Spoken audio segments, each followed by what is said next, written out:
Hola. Hola. Hello, how are you? I are good. How are you doing? Scarfing down food. I was just gonna say I am out of breath. I just ran over from the kitchen to start the call. I'm gonna go grab my sandwich I just made. Oh, you're good. No rush.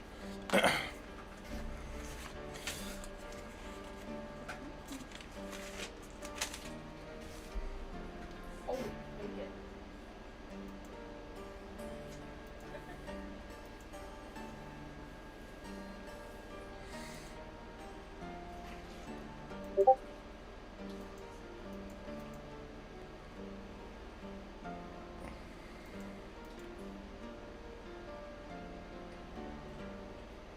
Oh gosh. Hey baby, Yeah, what's up? is there any napkins? I can grab you one. I I'm don't think we making have a any big over here. mess. Yeah, no problem.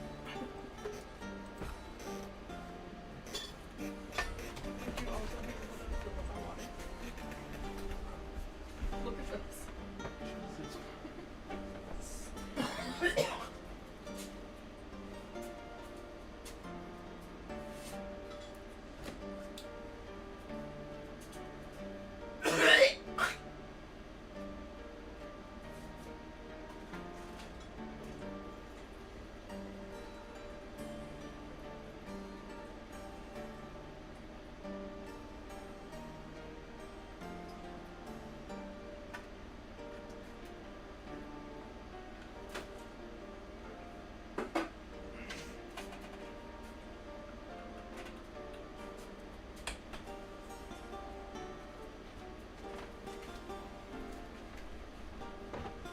Thank you. It's cold. It got cold. The juice stuff. Oh, before you sit down, sorry. Will you grab me a flavor packet? It doesn't surprise me. It doesn't have to be a protein drink.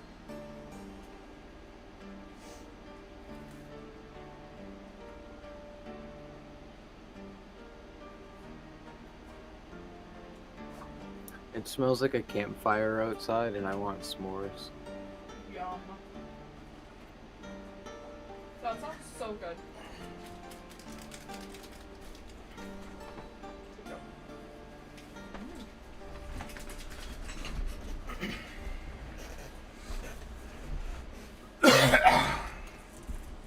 Just realized I was muted. Sorry? No, no, no. I just didn't realize I was muted. Oh, gotcha. Yeah, that's why I didn't say hi back.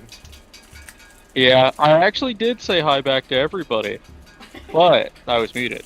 It happens.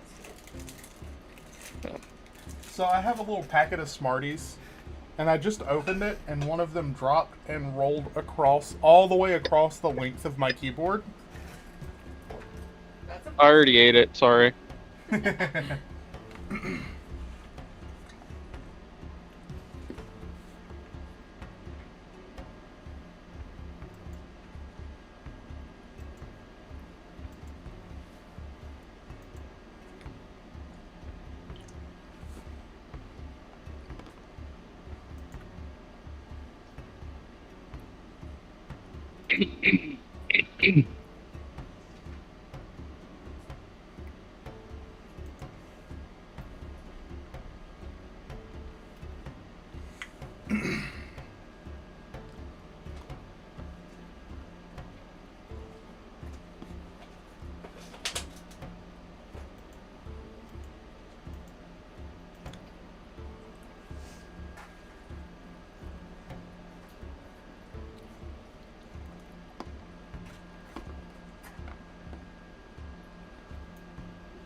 was telling Kane earlier that if we don't get into combat this time and I get to try out some new spells, I'm gonna start combat with Wolfram.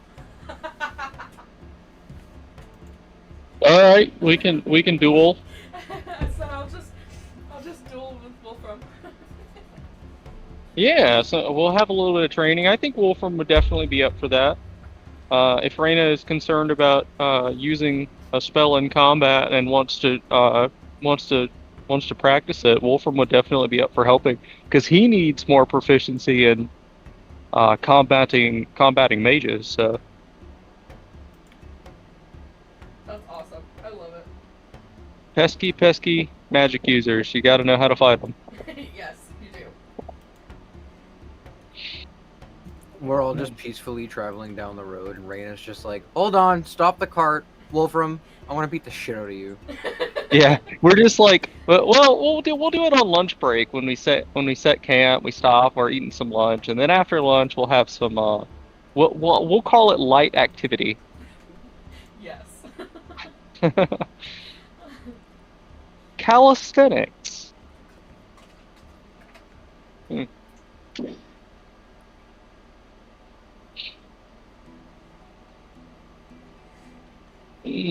Okay, I got my dice.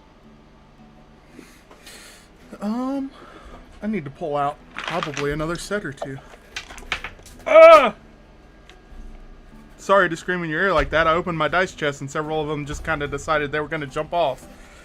That's okay. That's the noise I make when I pull out too.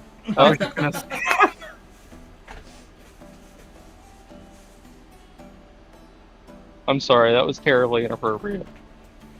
It was very funny. We were gonna make the same joke. Oh, Don't even good, worry okay. about it. Then rather than that, high five. Yeah, exactly. A little high five.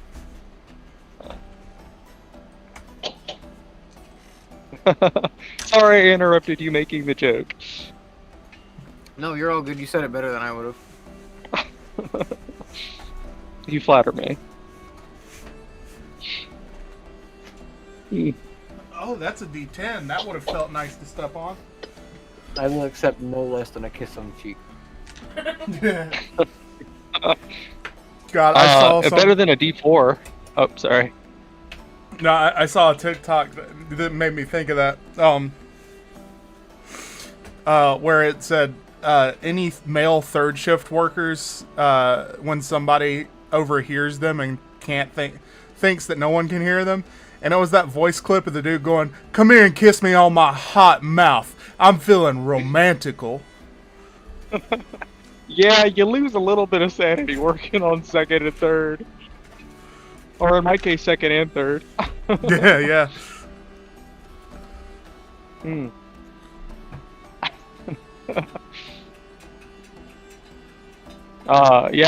Instead of carrying a sack of caltrips, why don't we canonically in universe just make them D4s? I love it.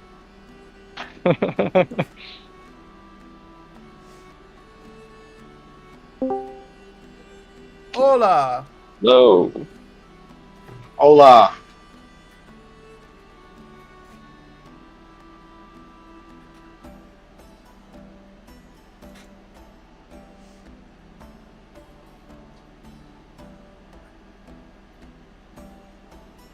Okay. So...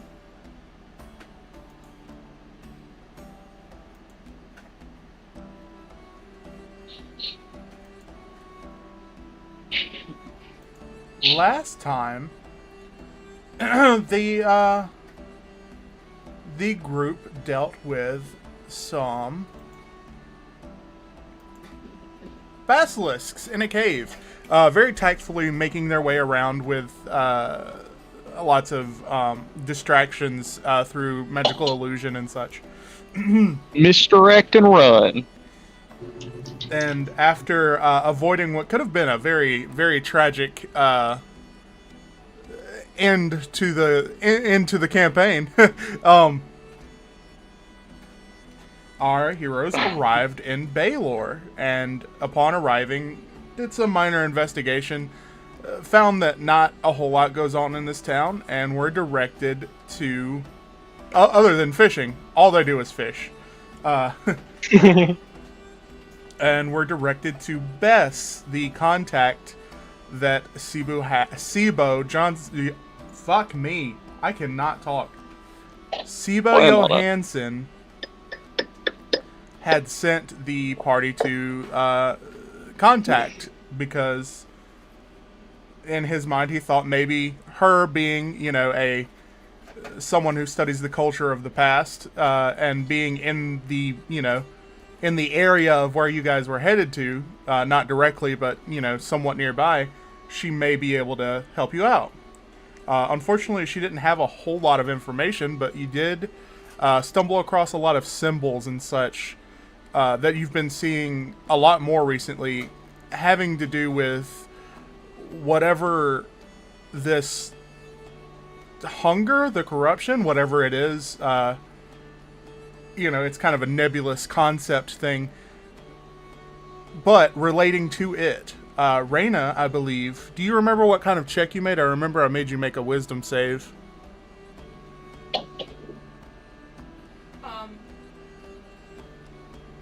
I don't remember the check, but I remember that I was trying to read the writing, and when I read it, it made my head hurt. Yes. Trying to gather as much information as she can and interpret the writings. Reyna kind of stumbled across a psychic gestalt, or not gestalt, that's not the right word. Gaius? Gaius? Is that the... Geos. Gaius, there it is. Understanding but not understanding at the same time, and you know, it definitely didn't feel good in her brain. Moving on after that, after the short discussion with Bess, there was a pretty grandiose meal, and the party decided to retire for the night. That is where we can pick up the next morning. By the way, if everyone hasn't done it yet, they can, you know, take their long rest for the night. Let me see if I need to. I was gonna say if you need it. I don't think I used any resources. Cool. Sweet. Sweet. So, what would be the plan of action first thing in the morning? What's on the agenda, guys? Well, I'll be completely honest. I kind of forget why we're here. I know to talk to Bess and get some leads, but as far as I understood it, this was kind of a stop in the journey. Yes. The way that Sibo had pointed it out to you all was that basically maybe Bess would have some information because her thing is, you know, like ancient civilizations. That's her like special interest. But she didn't really have anything. She's just started to explore the area and tunnels outside of town underground where she thinks that, you know, there may be some secrets to the past that nobody can seem to remember or be able to call. Gotcha. So, then would it be safe to assume that the party wants to investigate these secrets ourselves? Or aid in the investigation? I will also say, just as a reminder, the assumption for Sibo sending you here is that probably whatever quote-unquote cult, because no one seems to believe that the area that you were pointed to by Brody is inhabited at all or ever has been. But he has said that area is home to the cult that will be the next uprising of the Conduit of Hunger. Right. And his assumption is that if Bess knows anything about the ancient culture here, then maybe it would have something to do with a cult trying to raise an ancient, unknowable god, you know? Okay, so we want to talk to her about that. Yes. And the from what she said yesterday, they found some runic things, but they haven't done a whole lot of exploration yet. Okay, so a deeper delve is what it's going to take. Did we want to go to the place underwater, or are we going to check out the ruins here on the side of the map first? Let's go to the ruins. Sounds good to me. I thought we were. I'm down. Yeah. Cool. That is actually very fortuitous, because whoever would open the... Well, I'll let you guys go ahead. If you want to roleplay making that decision or not is up to you, but at some point early in the morning, you would receive a light knock on the door. And Wolfram answers the door. No, wait, Wolfram's probably asleep if it's early. Well, maybe not. I don't know. I say early, like Who answered the door? 8 or 9 in the morning. Okay, whose door? Is it Reyna's room or the Wolfram's room? Because generally speaking, Reyna has a room, and sometimes it seems like I'm forgetting your name. Guizo, stays with her. Sometimes Guizo stays with Driffin and Wolfram. Just curious. Unfortunately for the party this time, there's not really much in ways of rooms so much as it is a room. Just kind of a large open floor plan kind of thing where there's a couple of beds, a couple of chairs, a little table, and a kitchenette. Gotcha, so we do just have the one room. Alright, who answers the door? I can do it. I like it. There is a small envelope, or not envelope, folded piece of parchment left tacked to the door. Okay. Guizo pulls it off and brings it into the room, and he goes, "Hey, everybody, look at this." What does it say? Oh no, why is my thing not open? Hold on. I'm gonna read it. Nothing I well. thought I had it open. Let me get to it. Take your time. It's all good. I'll be honest with you. My brain couldn't figure out that you were looking for the letter, and I was like, "Oh, that's fine, Kane. You do your thing while Guizo reads us the letter." I was That was actually where my head was at. You were doing the same thing, Griffin. I was actually thinking that while he was looking, Guizo could start reading just the wrongest thing ever, and then somebody grabs it like Reyna and flips it over. No, it says, "Big booty bitches. They do be bouncing." Wolfram snatches it out of your hand. This is too much for you. You're too young. The note reads, my my new dear friends, it seems to me that I don't have the information Sibo wished that I would, but I would like to invite you to discover that with me and delve deeper underground into what I believe is an ancient society's final resting place. We will be leaving around lunchtime and plan to be gone for several days. And it is signed Bess. Okay. Well, guys, what do you think? Should we go? Wolfram looks at it and kind of strokes his chin. Yes, I would like to go. Yeah. I definitely want to go. Let's hit it then. Sounds like a plan to me. Excuse me, beautiful. So, unless there's anything specific that you would like to stop and do in this town, which, I mean, it's pretty much grab breakfast or go fishing. Like, that's about the only options as in stuff to do here. Well, there might be more to do that you haven't planned on. Yeah, true. That I will say, yeah, that is all I have planned on. But you did describe how buff these fishermen are. We could either fight them or seduce them, or buy from them.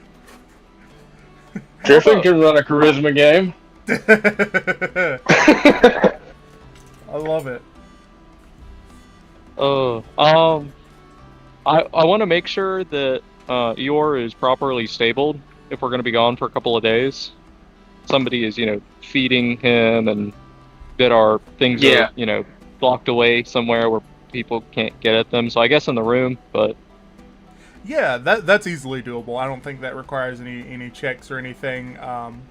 They do a lot of shipping, so I imagine they do have some sort of stables where you can dock your. good.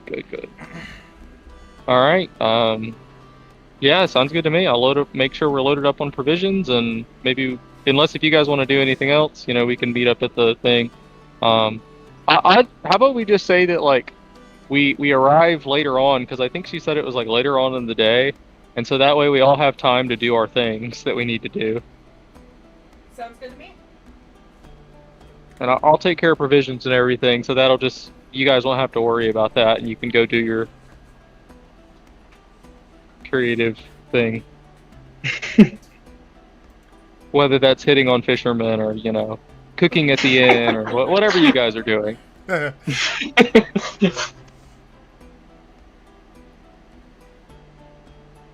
think Hmm. I think Raina wants to go and just look into the water again because of the tunnels that we're talking about. Okay. But she's just gonna kind of go over there and look around, not really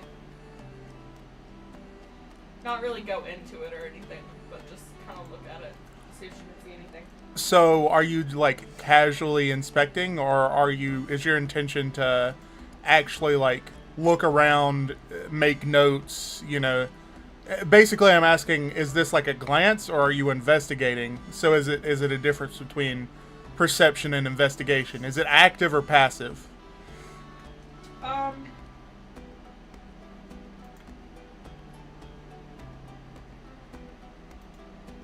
I would say I'm actively looking.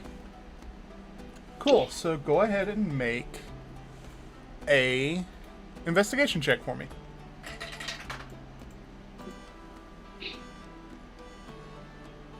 A 7. That was bad. So let me pull up the map, because the map is the best way for me to describe it. You know that there are what are clearly like ancient ruins, but they're really hard to make out. It's just that you can, like, what they once were, you can tell that it is worked stone. Like, there are very sharp, squared off edges Okay. along this outside edge of Lake Baylor. There are some more like stone shapes kind of underwater, and the water has this varying depth. As you can see, it starts this like, you could probably walk through it for a good 15 feet, and then it suddenly drops in levels, almost like in layers. Okay. With a 7, that's about it. Got it. That was all I really wanted to do. Yeah. Driffin's gonna find the spot that we all plan to meet at and just wait there. That's perfectly fine. Let me And sorry. do y'all have a specific place that you want to meet at other than the cave mouth that you met Bess at yesterday? Cave mouth sounds good to me. Cool. If anybody meets at the tavern before going to the cave mouth, I have food. Yeah, sure. Yeah, if Guizo says that he'll be working in the tavern or doing some whatever in the tavern, Wolfram can arrive there with the supplies afterwards, and we can have lunch or breakfast or whatever before we head in. Yeah, I think that just sounds everybody- wonderful. Fair. Yeah. I retract what I said earlier. So meeting for breakfast. That's perfect. Yes. Yeah. So, as you guys go your separate ways and then meet back for breakfast before you leave, Raina, just real quick, was that all that you wanted to do as an active investigation of the water? Yes. Because, like, this is, I'm not going to let you have infinite checks, but, you have a couple hours to do stuff. If you wanted to make one more check, you probably could, and I think it would be fine. I'll make one more. Okay. Oh, that one's better. That's a 19. 19. And that's investigation. Yes. So, you notice one thing really stands out to you, and it's that it doesn't. You know, you're no geologist or environmentalist or anything like that, but this doesn't look like a naturally occurring lake. You know, lakes are gradual over time. It looks like almost like, you know, the stages were dug away because, you know, where the darkness varies on this map in the water, there are actual like drops that get smaller and smaller into the rings until it's in that center ring. Okay.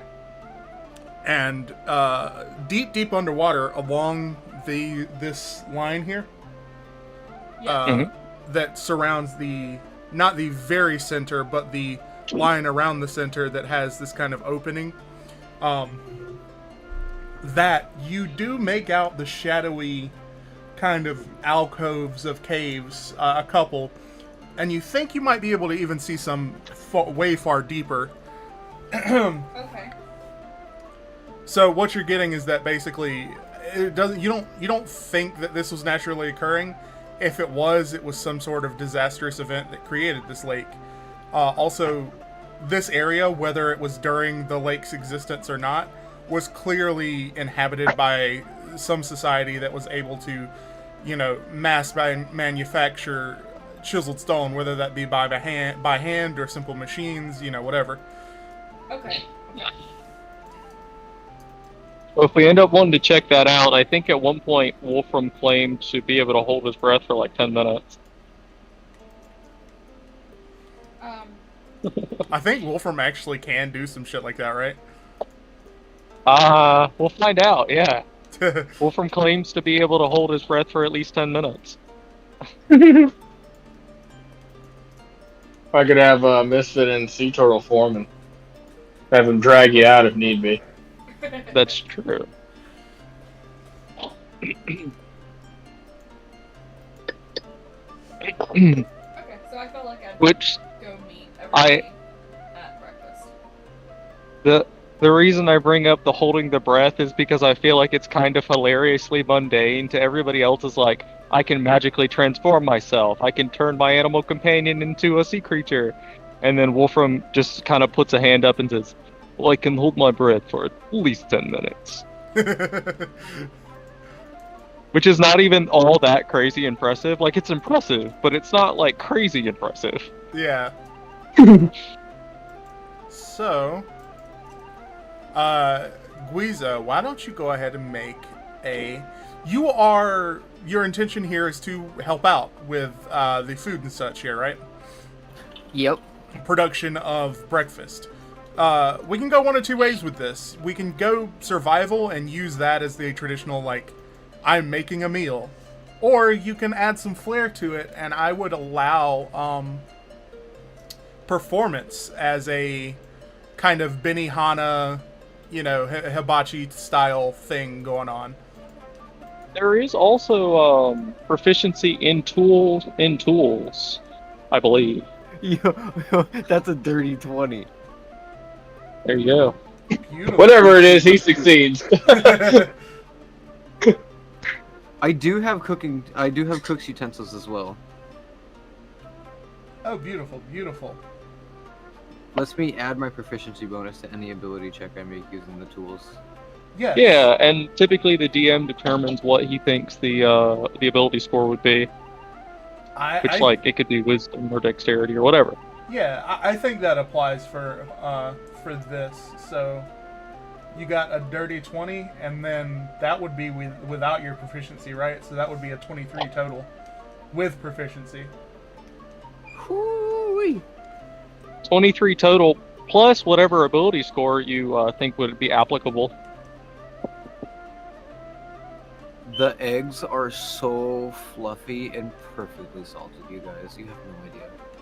Well, yeah. What is your, like? You have a pretty wide array of fish-based products, as well as some like swampy amphibious stuff. What's your go-to here? What do you think you're dealing out? Do we have things do we have anything avian that can lay eggs? For some reason, I actually like it even better. The idea that they're just fish eggs, like you were like couldn't find bird eggs, so you just like did some fucked up shit to some fish eggs. Not that I'm saying we should do that, but yeah, there's always birds around, bodies of water. So Yeah. This is relatively close to the ocean, so I imagine that, there's probably some gulls nearby. Okay. You would have So let's access to avian eggs, yes. Okay. So the dish is local caught like fish fillet. And it is garnished with local herbs and spices that they have nearby. It's kind of spicy, kind of sweet. And then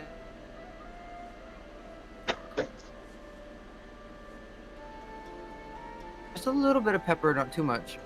okay. And I squeezed a little bit of lemon and lime on top to give it like a little bit of the tangy.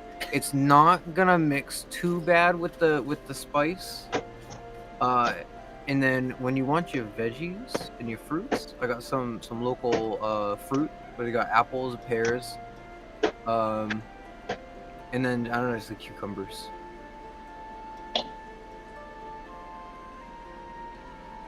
Nice. I dig it. So, as you guys get here, Guizo is kind of just starting to prep, and you watch him go to town as, as you walked in the door, Guizo had a little bit of a head start, and, you guys are seeing him put down his crate with all of his supplies, lights the fire under the hot stone that they use to cook as a cooktop with a snap of his fingers, and goes to town. Just the fish he's filleting it as he's picking it up and swinging his knives through the air, and it's this wild, wonderful storm of flourishing and poetic chef-like skill. Can one of the local herbs that you've seasoned this or garnished this with be called swamp musk? That sounds awesome. It definitely is. Uh, It's almost like a weed that gives a cuminy kind of very earthy taste that grows along the water's edge. I fucking like it. I want to say that Wolfram takes a little while, so he arrives kind of towards the end of when he's done cooking, because I went out to get all like the provisions and stuff. Which around here is going to be a lot of like fish jerky and dried fruits and like powdered egg mix, which I think is a thing that you could do. Yeah, Wolfram gets just a bunch of fish jerky because he has the tendency to eat almost entirely meat. And he doesn't think about that other people need vegetables to live.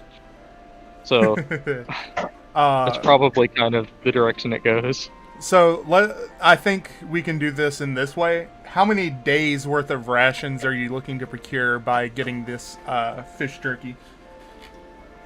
Let me check. How long is the expedition scheduled for? The note just said several days, so I would imagine anybody would assume that's like at least 3 or 4 days. Okay. We probably already have provisions for this. I'd probably pull from the provisions that we brought in the cart, which I think had enough rations for all of us for at least 10 days. Is that right? Yes. Okay. Then I'll just take from that. I have used my own personal rations a couple of times, but let's see. If I wanted to restock on my personal rations alone, it would just be 2. But if I'm buying for everyone else, So yeah, kind of top up. So, Raina, our resident treasurer, subtract. Is it silver or is it copper? Yeah, it's silver. Subtract. So 4 of you would be 10, 20 silver equals 2 gold. Subtract a couple of days worth, I would imagine. So 2 gold per. So like subtract like 5 gold or 6 gold. Because if we're topping up, then yeah. Sweet. And yeah, well, maybe we could just say that cost covers other things that I didn't think of, because Yeah. I have like my own list in front of me, but like I haven't done bookkeeping on like our overall sort of. I just kind of have a big vague blob that's like supplies. It's a big crate that I've written supplies on that encompasses all the things that we need. Yeah, I mean, like, I imagine no one is going to think to specifically say pylons to drive into the side of a wall so we can scale with our ropes. But if you're Right. getting provisions to go caving, Right. then yes, you're going to get pylons. Okay. Then I guess I would spend a little bit extra on getting specific cave sort of things. Which, that's easy to track when you have like the kit on your personal character. But when you're just like, I have a vague mass of things that I'll need, which, not all DMs are cool with just kind of being like vaguely like I have some stuff that I need. Yeah, But- I think it comes down to, like, is it reasonable that you would have gotten that? Because, like I said, Yeah. like, I'm not... It, it's a necessary component to plan all of this stuff in real life, but in game it can be kind of a chore to just go through and be like, okay, I need this thing, and this thing. Yeah. So I figure if we just say you can charge us a flat rate, and I can say we get some vague shit. Yeah, that's perfectly fine with me. Okay, kitty litter check. So, after a very filling breakfast, Guizo, Huh? at some point, you walk back into the kitchen, the back area of the kitchen, where dishes are washed and the gutting of fish happens. All the stuff that people don't actually want to see. But as you walk through, like push through this curtain that separates it, you find yourself not in the back area of the kitchen, but in Daquan's lounge room again. And looking up from stroking a large cat, a large saber-toothed tiger that sits beside her, she says,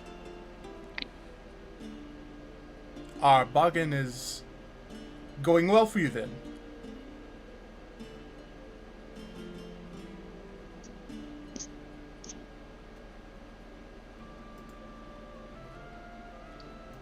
I'm sorry. I think I missed something. I'm so confused.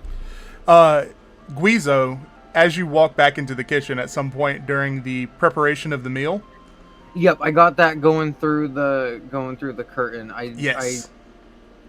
Myself as a person, I don't remember who I'm looking at. I'm sorry. Your patron. You're a patron.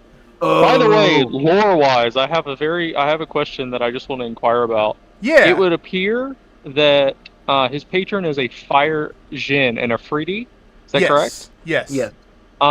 In the world that we live in, this being kind of vaguely a Norse-based campaign, do the creatures that Wolfram would think of from his own home mythology, known as fire giants, be the same entities as these Afridi, or are they different?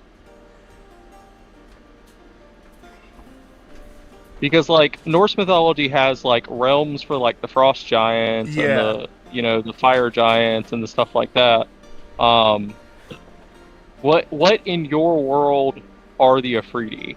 Are they the same entities called by different names? Or are they just like So they are essentially the same entities by a different name. Gotcha. Yeah, that's exactly what this is like. I'm using the Afriti, but as the because that's the official thing for the class. But if Yeah. Wolfram were to see, Daquan, Guizo's She's- patron, he would be like, "Oh shit, that's a fire giant." Yeah, she's a big, powerful red lady that has fiery stuff about her. Yeah, I think Wolfram would definitely see her and be like fire giant. Okay, I like. I'm so sorry. I'm really bad with names. Like Okay, what? continue. What had she said to Guizo? She said, "So I see our bargain is working out well for you then." Oh yes, I would say so. I feel very much at home with these people. Well, good. You are holding up your end very well. I would just wanted to check in on you. You were in a very dark place when I found you. You may go on about your day then. And before you even, like, have a chance to address that or anything, you blink and you are just in the kitchen area now as if you had just walked through the door. Whoa. Okay, I feel like he would like look around real quick and like pinch himself and be like, "Okay, it's real." Shit. And then he would just go on about his day like normal. No, go ahead. I was gonna say, I feel like this is relevant information for Guizo. Wolfram, when he eats his breakfast, included all like the, meat and veggies and eggs and stuff like that. He kind of looks at some of it a little like, not suspiciously, but kind of like contemplatively, and then he will eat it. He doesn't like leave anything on the plate, but Wolfram would not feed himself cooked vegetables, but he does seem to enjoy them when you cook them. Oh, thanks.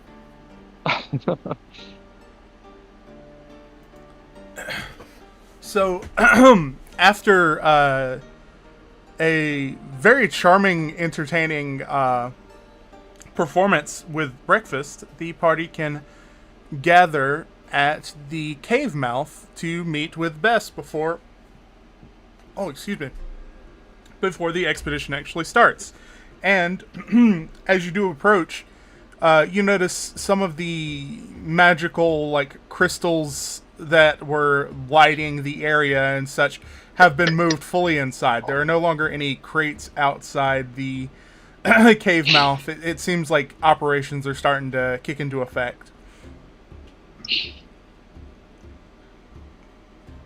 And as you approach, scurrying about, Bess has a notebook, and she has a large pack, almost as large as she is, on her back, and she's, running through things on this list. She walks out and looks up, almost walking into, I'm going to say Wolfram. Wolfram's usually at the lead of the pack, because she's, so into her list, and you can hear her mumbling to herself, like, pylons, rope, torches, ration, checking off things on her list. And she looks up and she says, Oh, I didn't expect you so soon. It's actually about that time, she says, looking up at the sky. About that time that I told you to come.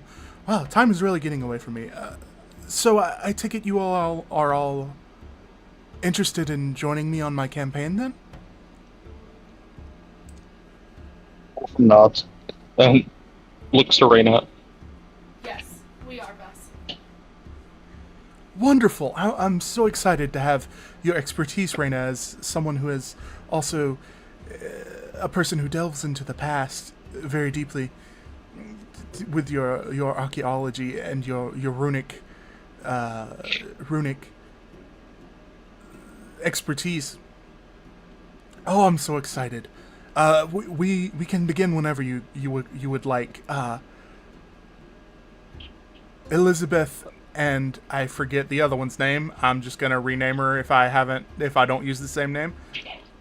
It's okay. Wolfram will not remember their names. Yeah. Elizabeth and Sarah Ann are inside just packing their last few things and preparing to move forward. We can depart whenever you would like. Wonderful. We are ready whenever you guys get everything finished. Wonderful. Sarah, Lizzie, and she scampers off forward into the cave where you guys can follow. And again, everything is a lot more organized now. A lot of the crates have been emptied. You see there was a lot of provisions here so much more provisions than maybe the things that they have gathered already. And Bess kind of stands a bit away from the group as you all gather in, and she says, "So for our newcomers, the ones who are just joining us, we have been delving deeper." And she turns, pointing to the furthering tunnel behind her after this opening that you're standing in. "We have found a single antechamber that leads further deeper down, and there is plenty of evidence of craftsmanship. The caves were tunneled out by hand by something with intelligence, and we think some sort of humanoid being, as language is clearly evident from the runes that we have pulled from the walls with our sketchings. We have done several days of expedition so far, but we plan on making a longer, deeper expedition down as far as we can go, really, before running out of supplies. Is everyone okay with that? Just one final check, because, it's dangerous. We don't know what we'll find down there."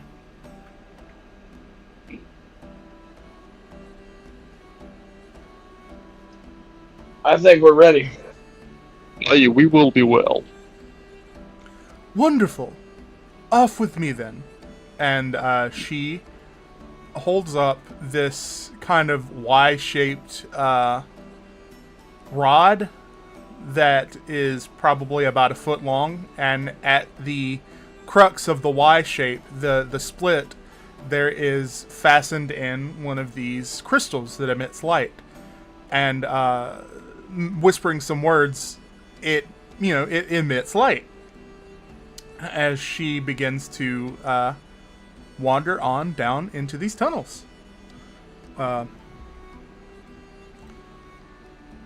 As she goes in, Elizabeth and Sarah Ann follow directly behind her.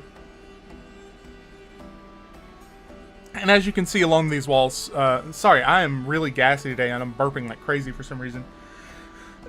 As you wander further down these tunnels, all along the walls, there are random sketchings. Those of you who understand different languages recognize all kinds of different singular letters, phrases that are, of course, nonsense phrases, as they are letters from different alphabets jammed together to make nonsense words.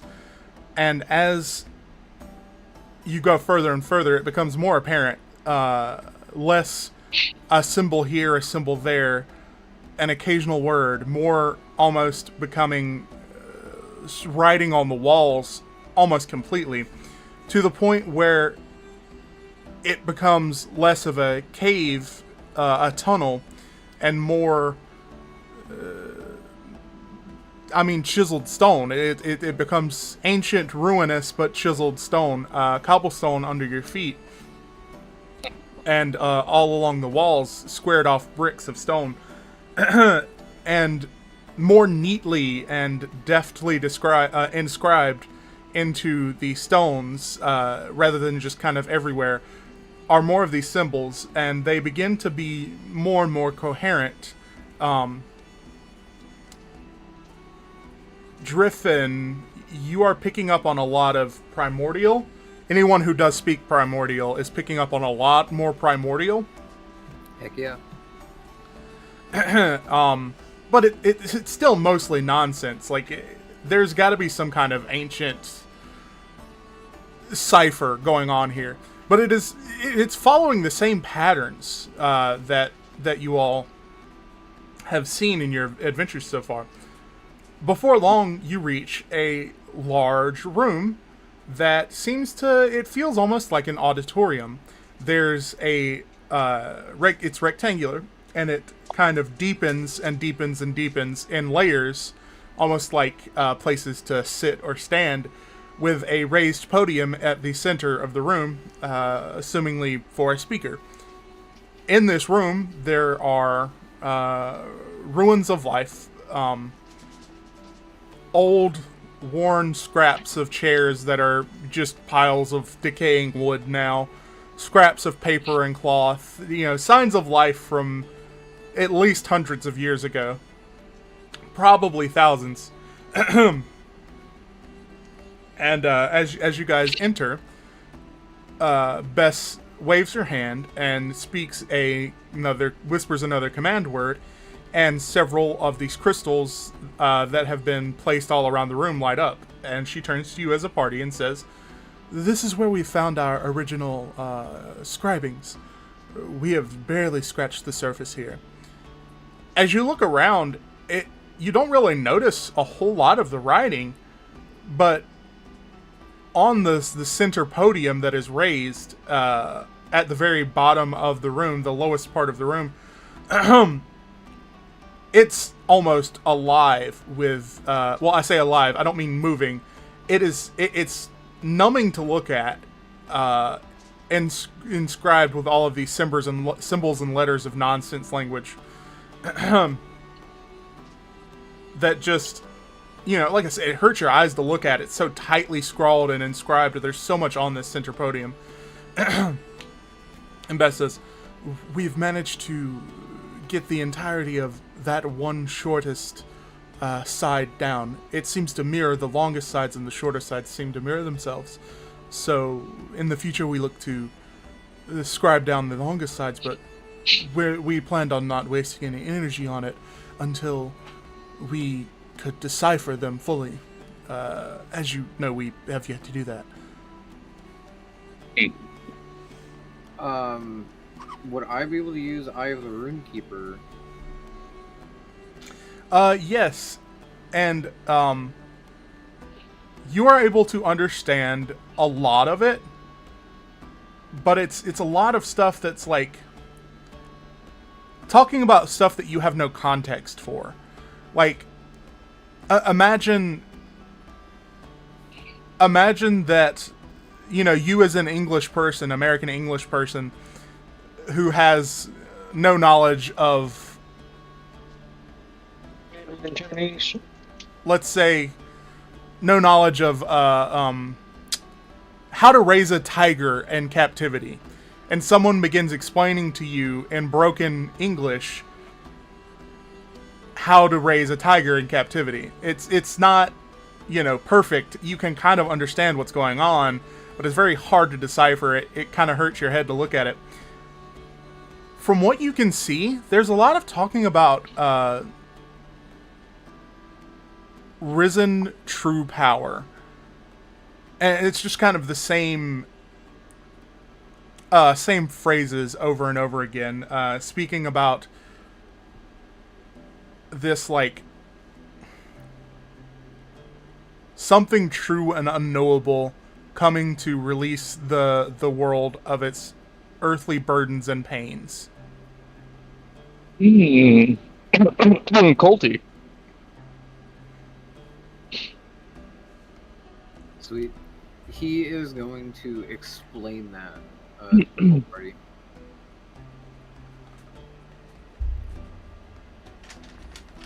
I think this could be our fault.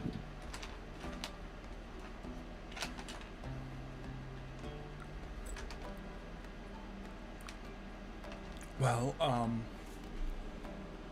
I notice you're very intently, I just, how did you, wow, okay. It's wonderful to have you here and you be able to read that. It's quite supernatural even, but I say that as, everything that we don't understand is something that we just can't understand yet. You can understand, which means you're far ahead of us. You should look for a permanent... Go ahead. Wolfram says, "We are here to help." Guizo, was it? You should apply for a permanent position at the Name Foundation. I'm sure any of the... I love the wink. Any of the branches would love to have someone who can decipher things such as you. Anyways, If we're done in this chamber, I would very much so like to delve on deeper. Base, if I may, Yes. you said the way ahead could be dangerous. Yes, very much so. Would you allow me to take lead? I would hate for something to happen. Indeed.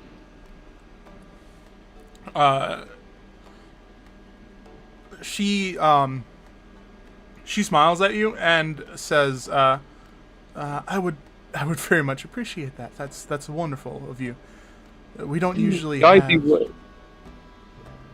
Wonderful. We don't usually have as much in the ways of protection. It's kind of reassuring. I thank you all. And she will allow you to take lead. Okay, I will stand next to her, keeping watch as she directs the way that we go. Beautiful. So there's one more very squared off, obviously man-made tunnel that leads out of this room other than the way that you came into it from.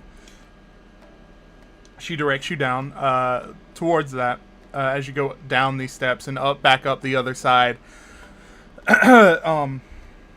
She says just before she enters, this is the point of no return. We've not been past this point yet.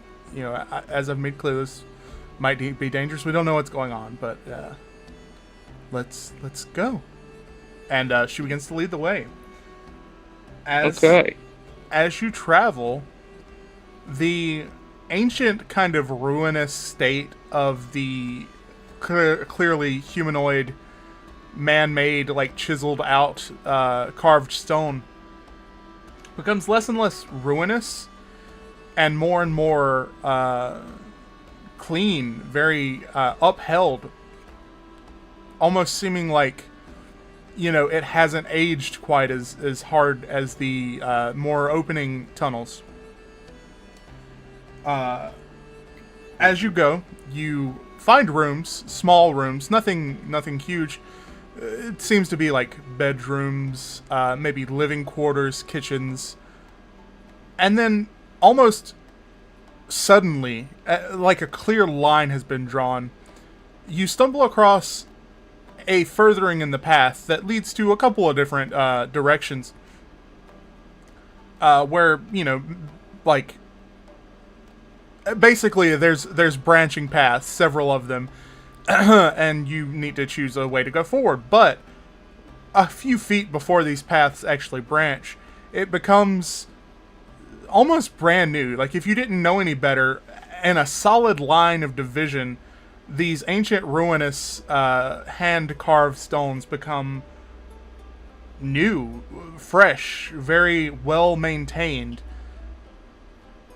And like I said, it's almost like there's an invisible line that differentiates it. It's a very clear, solid boundary between the ruinous stone, carved stone, and the new, shiny, fresh carved stone. Interesting. Just to be exact, there are 4 different paths that you can choose to take. 2 on either end. On the farthest ends are smaller tunnels, while the 2 in the middle are very large openings that I would say the open pathways are probably like 12 feet by 12 feet. Very square, open, huge spaces. I kind of look at Bess and the rest of the group and with kind of an expression of which way.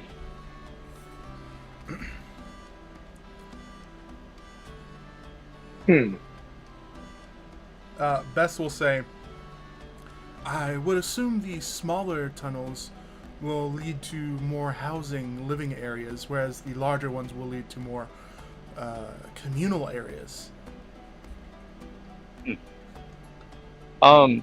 Weird question. Have I seen any sort of animals or heard or smell, do I get any sense that there could be like animals down in these tunnels? Are there like rats, bats? Yeah. Do I see animal droppings? I imagine that you've probably encountered bats and rats along the way. Maybe some underground insects, the average everyday kind of stuff. When I look back to you guys to kind of with a look of, which way do we go? Wolfram's eyes focus on something behind you, and just in a flash, a knife flies over all of your heads and hits something on the wall. It's the bear dagger knife. Oh, I love it. Fuck yeah. He just walks over very slowly, pulls it out, and it's just like a lizard, like lunch.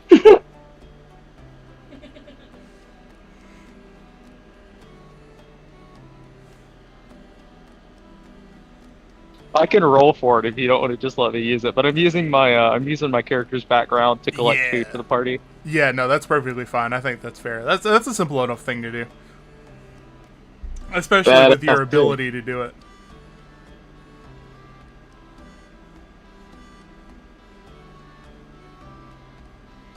So, before you stand for hallways.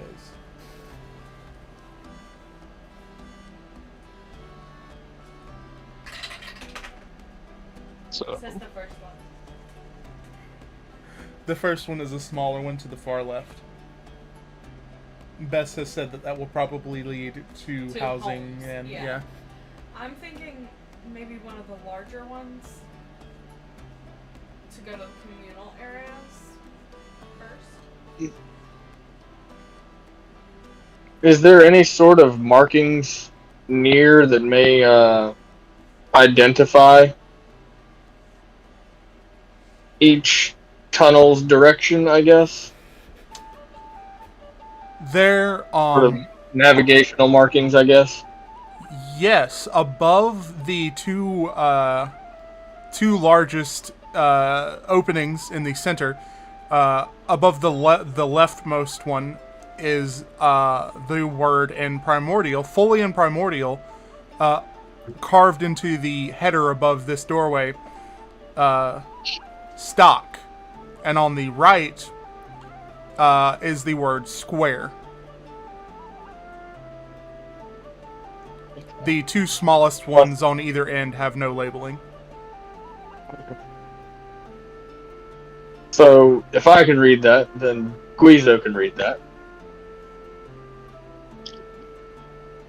Therefore, myself and Guizo probably know what that says, so I would definitely tell the other two that, the labeling above tells us which way that both of the larger cave openings go. Or Also, I should specify, again, in smaller writing are all of these nonsense words just all over the place. They are very neatly scrawled now, but it's not uncommon at this point to see them just all along the walls. The square and stock signs are much larger, and yeah, I think I can give that for free. They seem to not be like. If you had to guess, you would think that they aren't related. You would think that the stock and square signs don't have anything necessarily to do with the odd multi-language nonsense that's scrawled everywhere. sorry.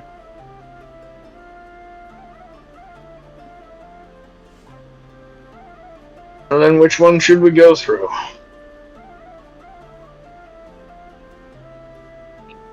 I'm thinking maybe the square.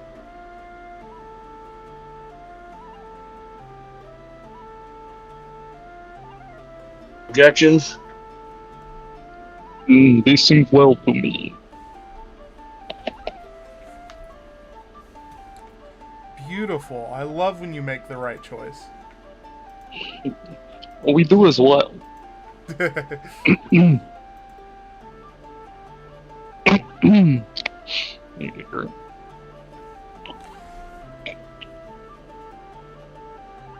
So, it doesn't take long of heading down this passage when you discover what, for all intents and purposes, is almost an untouched town square.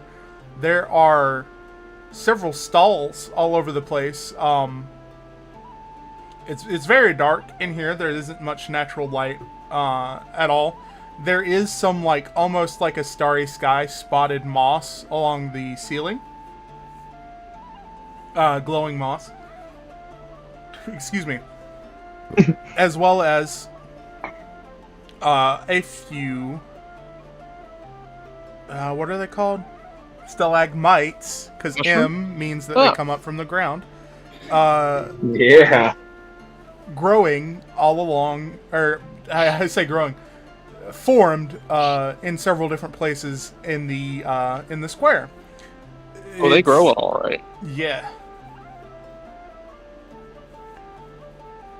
There's not a whole lot of them, but there's a couple all throughout, and they seem to be kind of integrated into the environment. As odd as it is, the kind of forged, very man-made, handmade, defined surfaces blending seamlessly into the cave that it is made of. Wolfram pulls down his headband and disappears into the darkness somewhere in the town.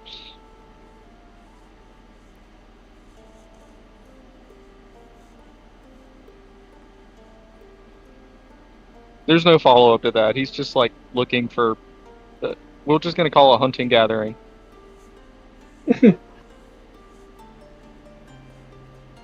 Hold on.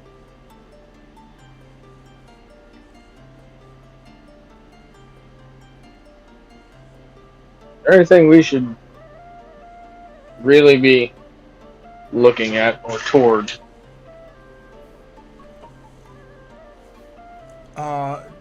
Not necessarily. It seems to be just like a large square gathering place. Wolfram. Maybe. Oh, don't worry about me too much. I just figured he can't really help with any of the deciphering runes or knowing anything about history, or I guess stuff specific to this. So I figured I'd just put him out there somewhere. So if something happens, unless if there's something that basically I'm saying if you don't have to find me something to catch, but if there's a monster out there that I need to make a perception check against, feel free. Yeah, make a perception check for me. Hell yeah! Oh, I love it when he talks it into existence. Oh, it existed before then, trust me. I just wanted to make sure you weren't never mind. Okay, perception. I've got a pretty good perception. I've probably been pretty on guard. Let's see, where the fuck is my perception? Okay, passive perception is a 14. Okay. Would this be an active perception? I can roll. Well, it depends. Are you actively looking for something, or are you just looking around? I am looking for something. I'm looking for, basically I'm out there hunting and gathering, so I'm very much trying to be as aware of my surroundings as possible. Yeah, go ahead and make a roll for it then. All right, that's an 11, so that is actually worse. Okay. Oof. So I'm distracted by looking at the ground, and I don't see the big drooling monster. what is the range to hit for this? Okay. Oh shit! 5,000 feet. Everybody dies. Close. Does a 17 hit you, Wolfram? Just barely, yes. Okay. So you are scrounging around when suddenly a whip-like tendril lashes around your arm. And you are grappled. Alright, should I roll initiative here? Yes. That's an 18. Oh.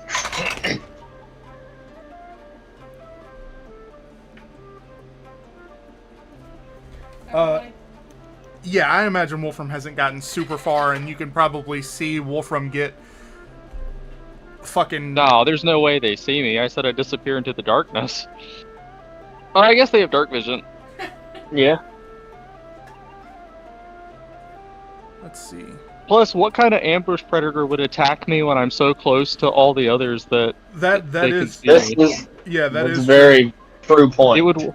it would wait until I'm a little ways off, but that is still a mistake on its part. But I'm trying to see how Oh. far my dark vision is. I think it's 60 feet. yeah, standard is 60.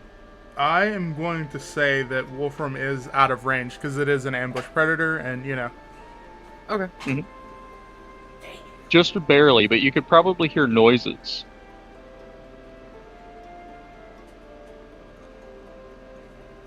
So is an 18 good enough to act against this thing, or did it roll better than me and will now act against me again? No, you have first move. Okay. I'm gonna break the grapple. Let's do it. Strength check. I guess first before I do that, what can I tell? What can I see? I am wearing the headband. A tentacle has come out of the darkness. I look around for the source of the tentacle. You see a stalagmite with teeth and a big glowing red eye. Well, not glowing, but a shining red eye. Shit. If I'm only grappled, let's see. How far away from this thing am I? About 50 feet. Oh, so it's got a really long tentacle. When you're grappled, you can't move, right? Let me. Or am I double thinking of something check else? that. Yeah, your speed becomes Grapple. 0 and you can't benefit from any bonus to speed. Okay. Then do I need to use my action to escape this? It should say if it's an action to break the grapple. Generally, it is an action to break the grapple. Yes, It will is an probably action. stay on the creature. Okay. Then yeah, I guess I will use my action to break the grapple. Strength check. Alright. So this is a... basically, here's my question. Is this an athletics, a strength check, or a strength save? It is a strength check. Oh, so I can't even do like an athletics. Okay, that's not super good, because checks are always really low, because you don't get proficiency in any checks ever.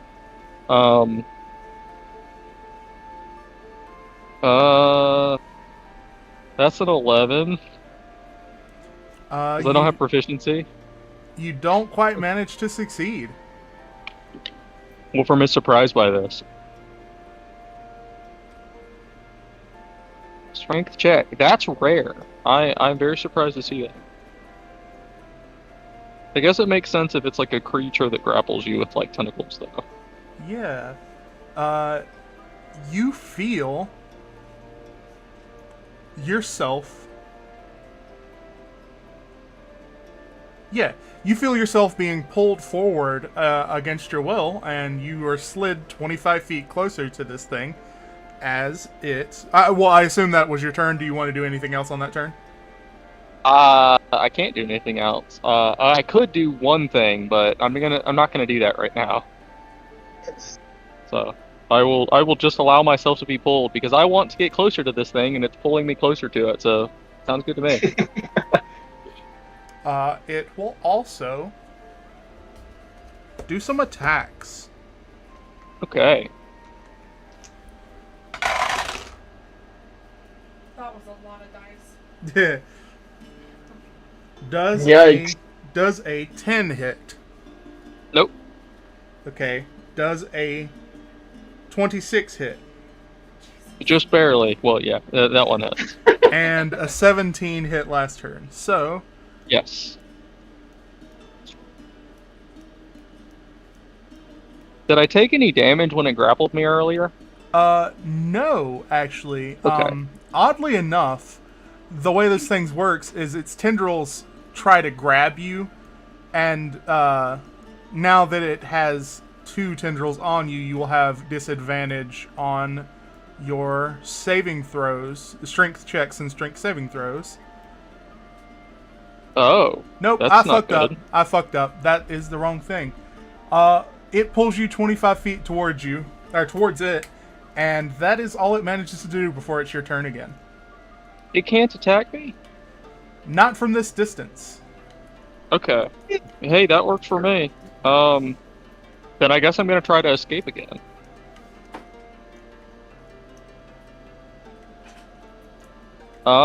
Yeah, Wolfram doesn't like that he couldn't escape from it the first time. So, in the darkness, you hear like a grunt, but it's like kind of muffled because it's far away. And then you hear the very obvious sounds of like growling and snarling as his hood goes up and his eyes turn red. And that will be with advantage. Still a strength check. Yes.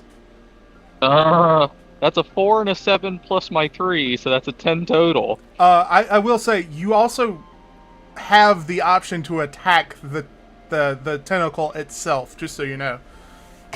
Okay, I'll know that next time. I kind of imagine it wrapped around me.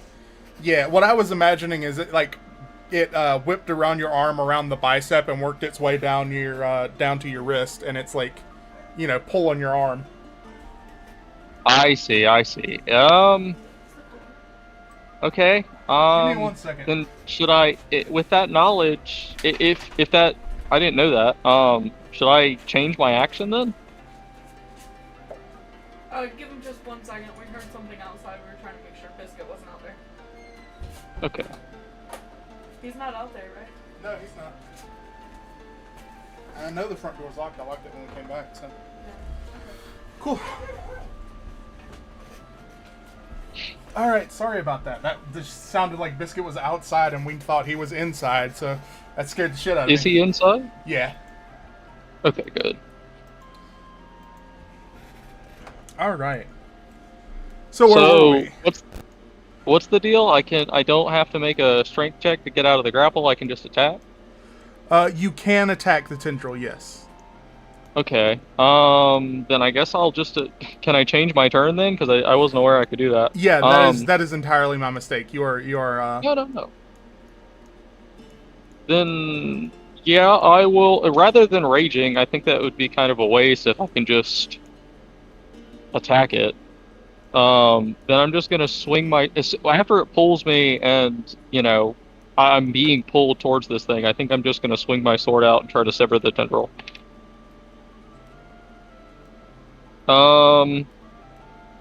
That is a dirty 20 to hit the tendril. That hits. Go ahead and roll that beautiful Sweet. damage. Alright. I am not raging, so I did not alert the others. That is 10 slashing damage total. You cleanly cut through this thing's tendril. Sweet. Okay, I'll use the... how far away from this thing am I? 25 feet. Alright, I close the distance. Beautiful. I cut its tendril and then I bum rush the thing. And I'm gonna use my I second love it. attack. That is a 25 to hit. That hits. That hella hits. That's 13 slashing damage. Beautiful. Alright. How does this thing look? Is it as big as me? Is it like a... It is a large creature. So it's massive. Okay. Yeah. Yeah, I'll stab it and then I'll rage. Okay. I did end up raging, so yeah, you hear snarling from further in, but that is my turn. So, slash tendril, run towards it, slash it again, then rage. So, with Wolfram raging, that gives call for everyone to roll initiative if they so wish. Oh yeah.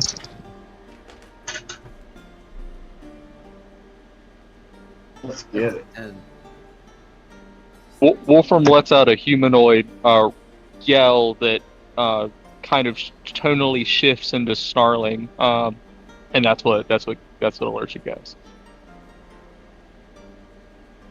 Griffin 19.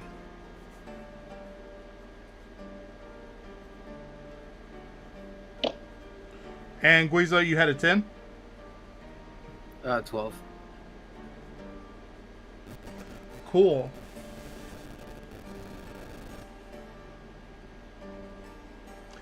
Driffin, you hear snarling, the now familiar snarling coming from the distance. All right. Short little barks. It is out of your range of sight, which for you is 90, Okay. 90 feet of dark vision. But you All do right, know what direction he went. Yeah. So I'm just gonna dash in that direction. Beautiful. As you close the distance,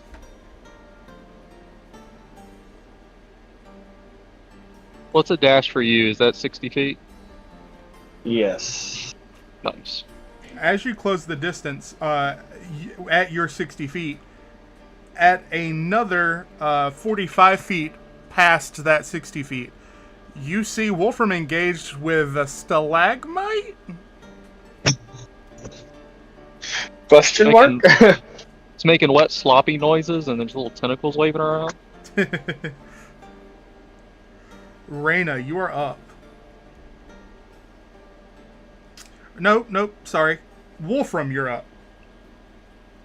I hadn't written I am down now- my proper initiative order yet, but now it is correct. This creature did not actually get a turn against me, I don't believe. I think it was supposed to get a turn. Because I did my action, cut myself free, and attacked it, and You are correct. It I did. missed that. then I think it would be everybody else. Yeah. That's fair. So does a 24 hit? Yes. So one of its tendrils has wrapped around your ankle, and you are grappled. And Mhm. this thing kind of, it appears to be a stone stalagmite, but it like bends in a weird way that stone shouldn't bend, and it tries to bite you. Fucking do it. That was cocked as hell. Does a 14 hit? No. I'd like bring up my sword to catch its beak. Beautiful. All right. So that does bring it back around to, if Driffin dashes, that does bring it around to your active turn, Wolfram. Okay. Driffin, do you have anything you want to do with your? Oh, never mind. Sure, I'll attack. Oh, I had- No, go ahead. I was just saying I had already dashed, so I have nothing I can do. I mean, you have a bonus action. Well, Oh. Anyway, Wait, it's not within range of my bonus action, I don't think, is it? it's 45 feet away. I think what I'm thinking of, Hunter's Mark, is 60 feet. Is that correct? I believe Hunter's Mark so. is 90. Beautiful. So you can Hunter's Mark it if you'd like. It's getting Hunter's Marked. I forgot about that. I forgot. I don't dash often, so I forgot that, I can still bonus action. Yeah. Yeah. But yeah, it's getting Hunter's Marked. Sweet. Okay. I've caught this thing's beak, I guess, with my sword or whatever the fuck it is. Does it have a beak or is it like a mouth? It's like a weird xenomorph mouth where it kind of extends out of its like stone carapace a bit, and it's got Okay, these then ragged teeth. That's Then terrifying. I've caught that with my sword, so it's biting down on my sword, and then I'm gonna try to like parry out of it and stab my sword into it. I'm gonna reckless attack. That is a 24 to hit. That hits. Alright, that is 13 slashing damage as I try to plunge it into this thing. Or rather, I'm gonna parry out of it, so I'm gonna slash at it. Yeah, so 13 slashing damage, and then I'm gonna start punching this thing. Did I roll the right dice for that? Let me make sure. Actually, the slashing damage is only 9. I rolled the wrong dice. My apologies. That is okay. Okay, I'm gonna attempt to punch this thing. Does a 8 plus 6, 14 hit? A 14 does not hit. I cannot seem to get through its stony exterior, but I'm gonna punch it again. Maybe like a few cracks form or something when I punch it, but it doesn't seem to do any damage. And then I'm gonna punch it again, and that's much better. That's a 22 to hit. That hits. Alright. And that's going to be 10 bludgeoning damage, as I think I break through a part of its exterior. Yeah, like a part of this stony, craggy mass cracks away almost like plaster, and you see this kind of pulsing, throbbing, weird knot of flesh underneath. Hey, now I know where to stab, or where Driffin should shoot. Hell yeah, yeah. Alright. Sword's not very good against rock. That's why I think Wolfram's just like punching the shit out of this thing, breaks some of it away. Okay, but yeah, that's my turn. Cool.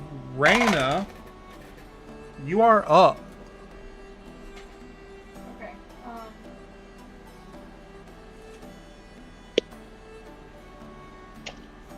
How far away am I? Griffin. You are it's 60, 40, about 105 feet away from the entire thing. Okay.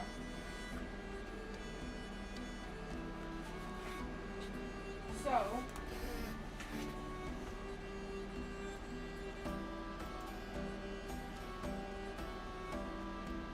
You remember, you can use an action to dash, and you'd still have a bonus action to cast a spell. I know you have a particular one that you like to use that's a bonus action. Or so I've heard. I actually think that Reyna is just gonna like. Hold on. Let me look at one thing real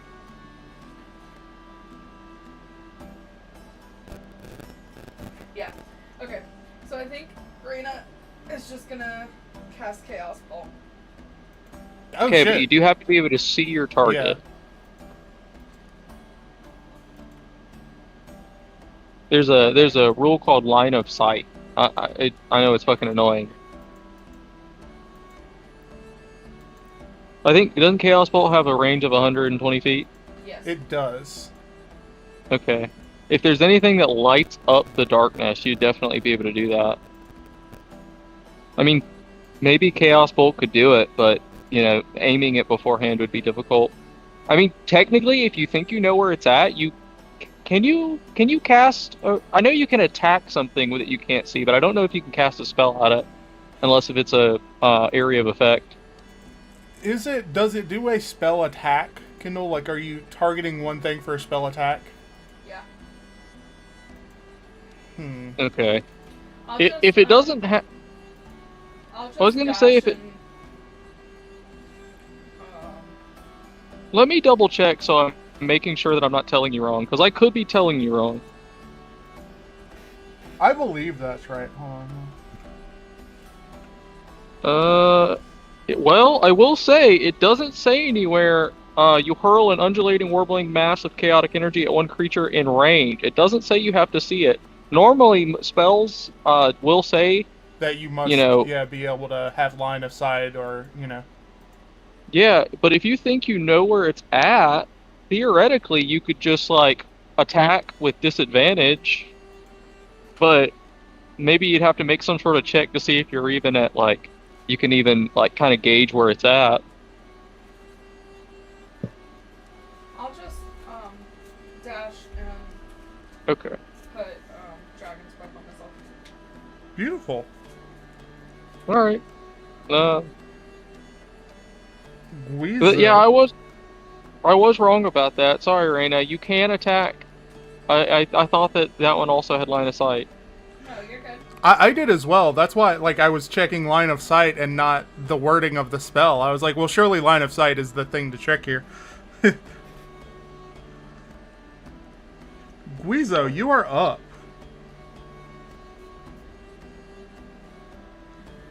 Alrighty. I'm gonna travel as far as I can.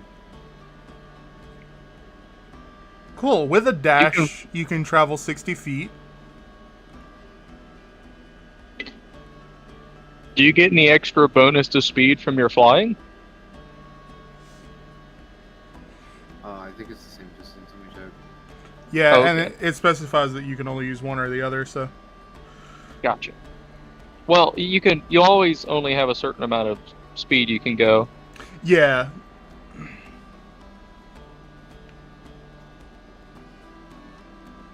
Yeah, that's fine. I'm just gonna run it. So, We're all leaving little mouse girl behind. How far Yeah. away does that get me? 60 feet. Your movement speed is 30 feet, right? Yeah. Yeah, that'll get you 60 feet. How far away from the creature? At this point, another 45. Yeah, that's close enough for firebolt. 1 sec.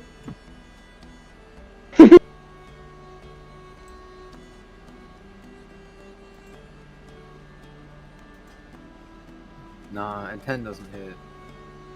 A 10 does not hit, unfortunately. Alright. Sorry, I tripped. It's still pretty far away, and you did just run, so like I could totally see you like running up and then like trying to like pull from the hip, and it just kind of going wide. Completely understandable. Does an 11 hit Driffin? 1 second. I was not prepared to be attacked. But who is, honestly? It does not. Important question. Is Misfit moving with you? Assumed. Okay, Yes. so, tendrils whip out forward, one missing you, one wrapping firmly around Misfit, and Misfit is yanked 25 feet away towards this thing as Wolfram does a 23 hit. Yes, remember all of your attacks have advantage. Oh, cool. Let's see if that has a... Nope, that's a 3. That's much worse. That will be 22 piercing damage. Okay, it only has the one attack. Yes. So, Okay. weirdly, its tendrils... It can make up to 4 attacks with its tendrils. Then it can reel once, pulling forward grappled creatures forward. You're in front of it, so it pulled Misfit, and now it gets a melee attack with its bite. Its bite is oddly the only thing that does damage. Okay. So I'm grappled, and yeah, it has advantage. So yeah, its bite actually manages to connect. I think like maybe he like gets a hold of his arm or something like that for a second. I mean, I did just punch this thing. It probably was like, yummy. So, what happens is, there's a bunch of sprinting. Guizo shoots off a firebolt that goes a little wide. At the same time, this weird stalagmite creature grabs Misfit, tries to grab Driffin, and the firebolt that went wide strikes a wall, and you just hear this... Lovely. That's not a good noise. No, it's not. As a wall nearby begins to bubble and shift as mouths and eyes kind of melt out of the darkness in a mass of flesh and rotating spiny sharp teeth. David. Okay. Does its bite have any other effect? I know you had alluded to that earlier. No, so I'll go ahead and to let you know, we are dealing with the stalagmite and a mound of flesh. The stalagmite Yeah, bit no. you, and it doesn't. It just bites and does the damage. Gotcha. Okay. What was the thing about disadvantage on strength and dexterity saving throws? Or was that a different thing? Strength checks and strength saving throws while grappled. Okay, I do need. Okay, so that's part of it. Okay. Yes. Okay. Sweet. Okay. Awesome. This is terrifying. I need. Can hear. Wolfram, you to make a wisdom saving throw.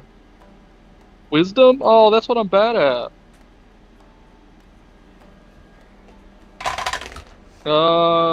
19 total. I rolled really well.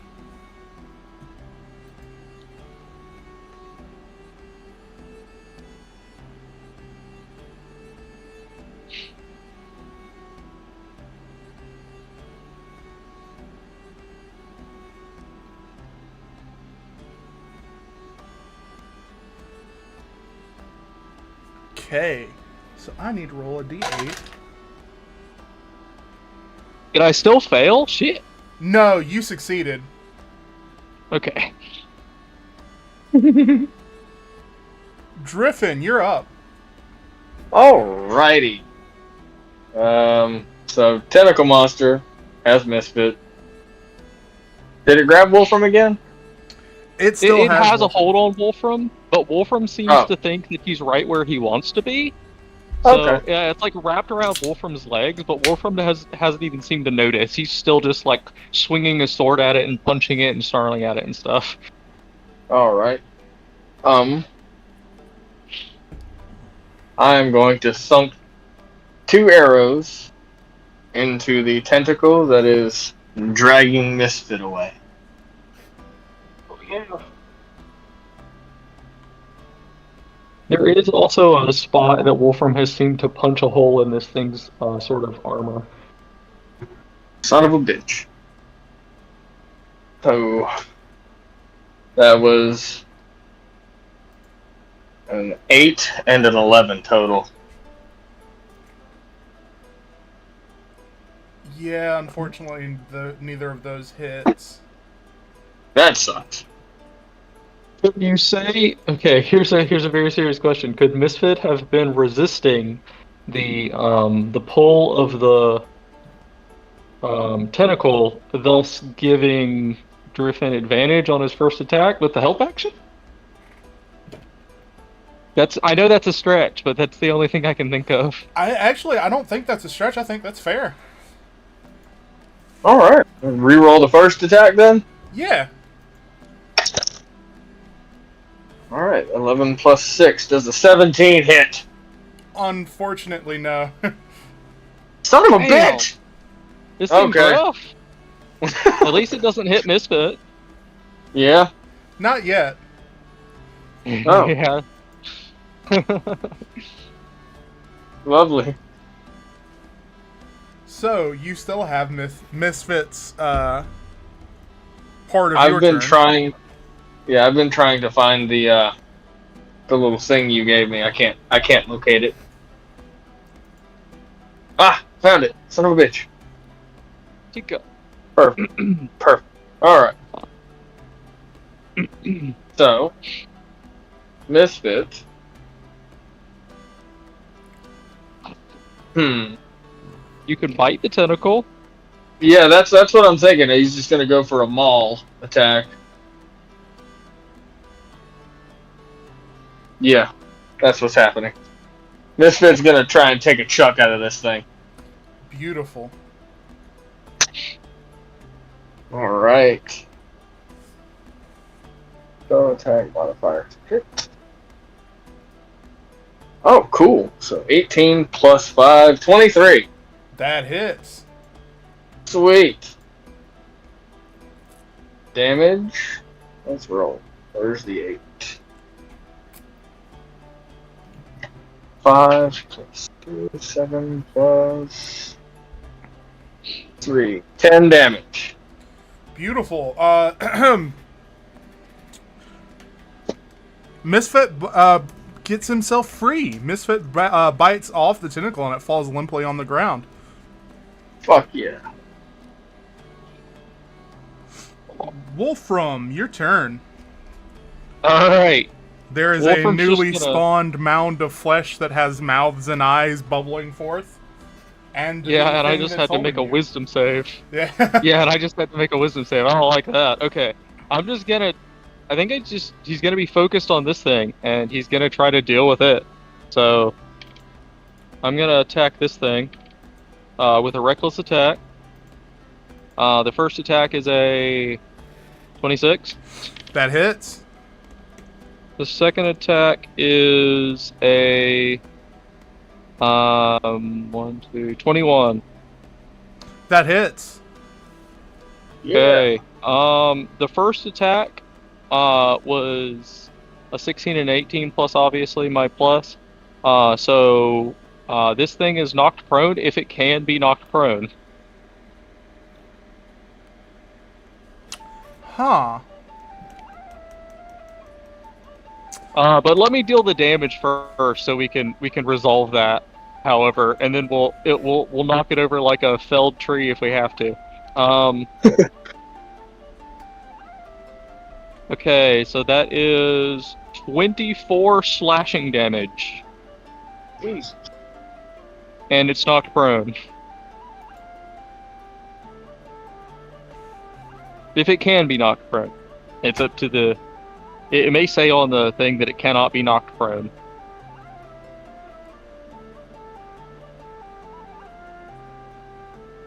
Or, you know, DM can just be like, well, that doesn't really make sense, so it's not knocked prone.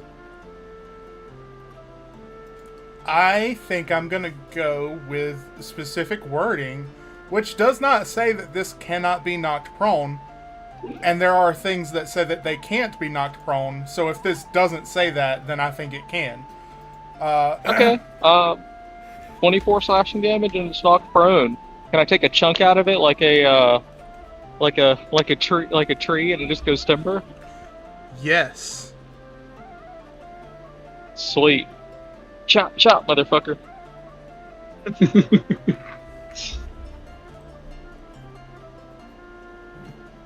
Beautiful. It being prone is bad for everybody except for me. Yeah. Speaking of, Reyna, Miss Dragon Breath herself, your turn. Go burn some shit.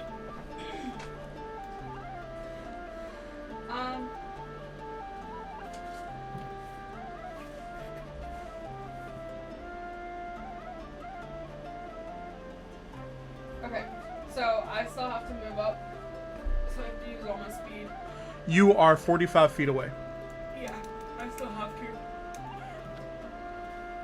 What's the range of Dragon Breath? 15 feet. Oh, I thought it was a lot more than that. No.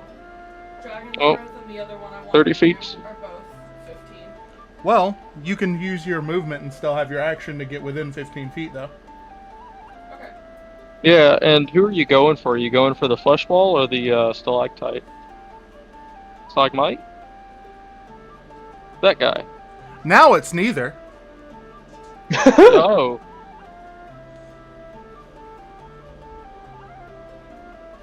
By the way, I'm when you confused. when you take this chunk out of it and knock it prone, there's these weird, like, shivering kind of fleshy masses, almost like tiny, tiny, tiny little tendrils that were holding it down to where it was sat. And, you know, a piece of its flesh has come loose where you hacked at its base, and the rest of it is just this oddly, almost like there's something crawling under its skin, kind of undulating mass of flesh at its base where it was holding on to the ground. Thank you. I didn't need to sleep this weekend. I love it. That was fucked up. I like it. Paints an interesting picture. Is this one creature or is it more? There are two creatures. There is one... Hold on, I'll just send pictures in the chat so we can help differentiate. Yes. Yes. Are was they gonna both die. 15 feet of me? Yeah. The There's a Roper... there's the flesh ball. Oh. Yes. There is this guy that is on the ground now. We can call him Wide and Slim. One slim. Biggs and Wedge. Yeah. We can call him, I don't know. And this I think- guy that is kind of glued to the wall nearby it. Yeah, You know, I had a feeling that's what that looked like. Okay. The so- gibbering mouther. Okay, I so hate are they those both things. beside? Like, am I 15 feet away from them? Both. Yes, yes. Cool. You can get either one. Okay. Hold on. Before you do anything, let me check some wording.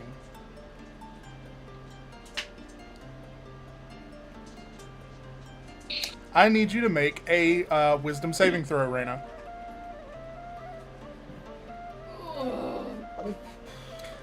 As you walk into range of this thing, just...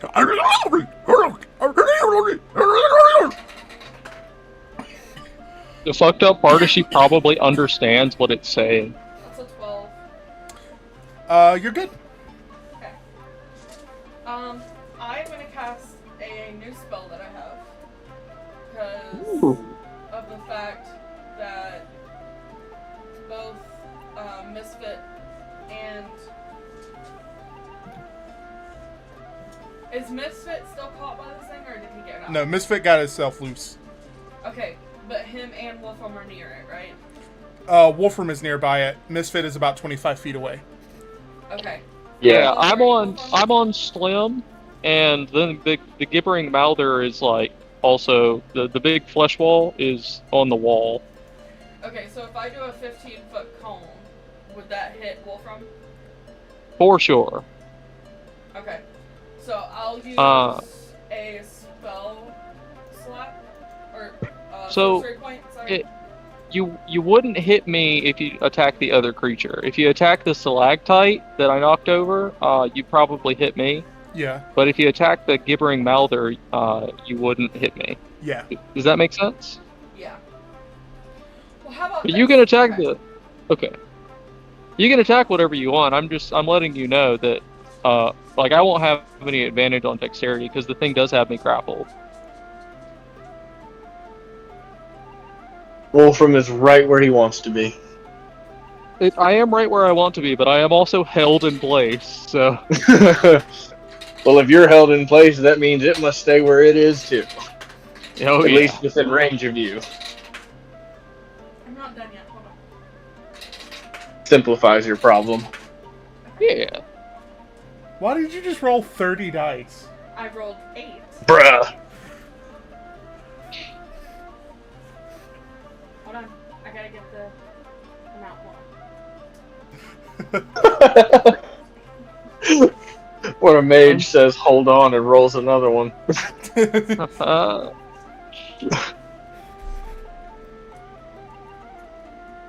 This is gonna be fucking epic. Oh yeah.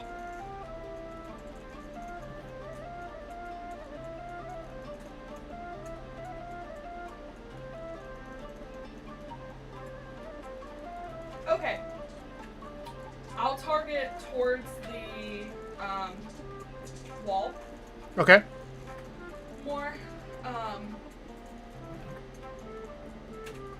so that I don't have to hurt Wolfram at all. I'm going to cast Color Spray with a second level Ooh. spell slot, which means that it gets 2 extra d10. Oh shit, you were rolling d10s. Yeah. Oh, I'm scared. So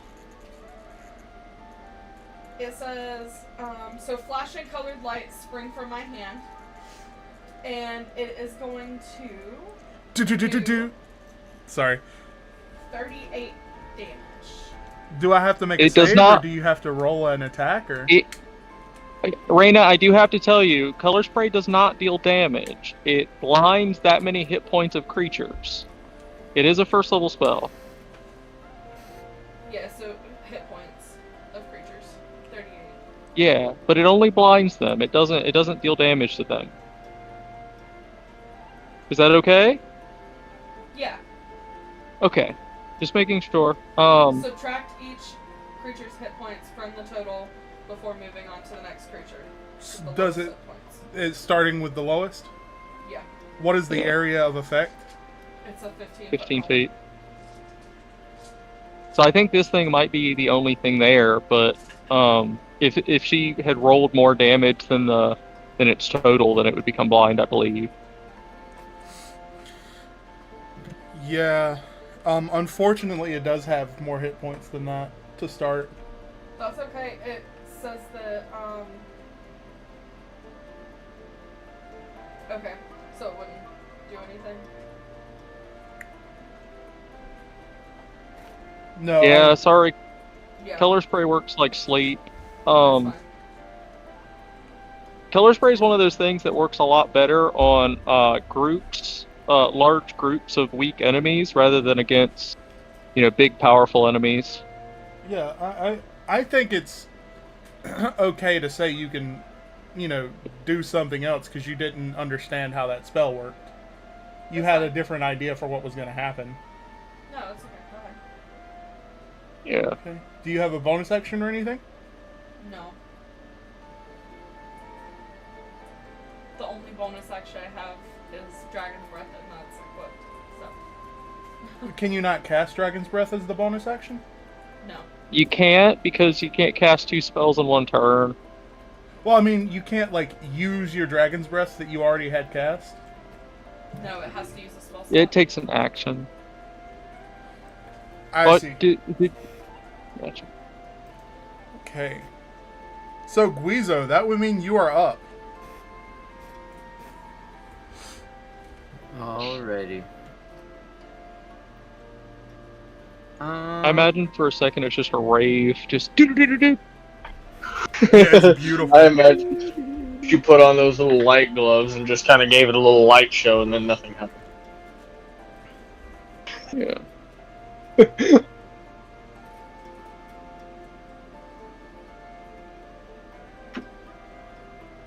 Guys, after the session, remind me to tell you about my my sword from Sword Timber that uses color spray as the basis for its ability. Fuck yeah. Cool. What It's a am I- neon sign. Oh, sorry. No, it's okay. What am I closer to? Ever so slightly, the stalagmite. Alright, I'm gonna blast him in the face with a firebolt again. Or Oh, attempt beautiful. to. It is a disadvantage if it's the stalactite because it is prone. I did knock it Yeah. over.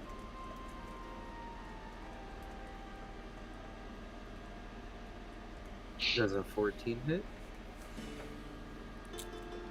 14 does not hit.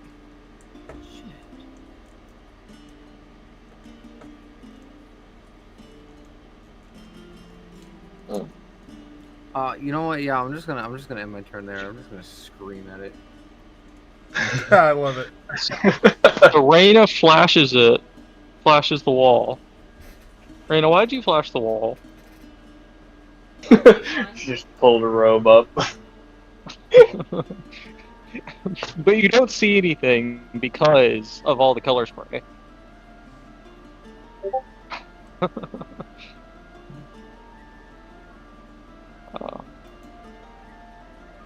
Okay, I gotta figure out how this works. So,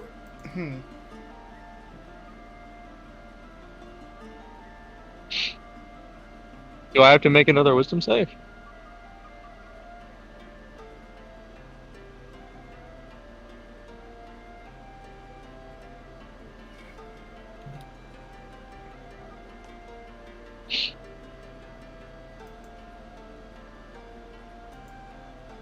So this thing scrambles using some of its tentacles, stands itself up, and scurries 5 feet away. Okay. It shouldn't have let. Does it release me from the grapple when it seems to start running away?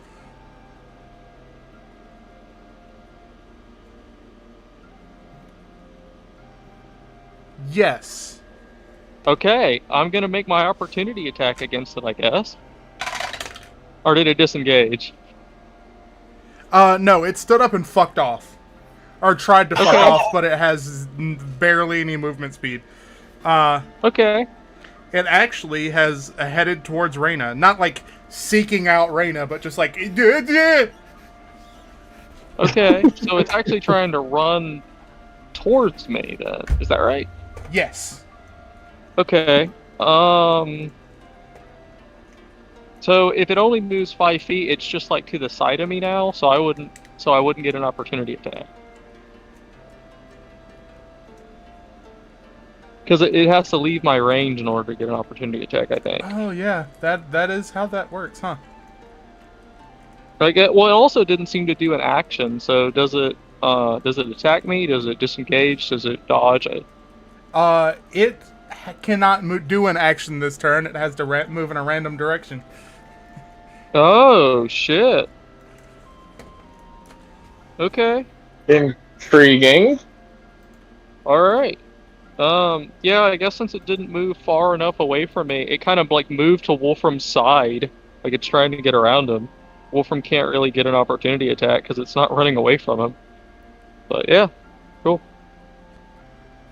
So, this I think I know what you did. flesh wall burbles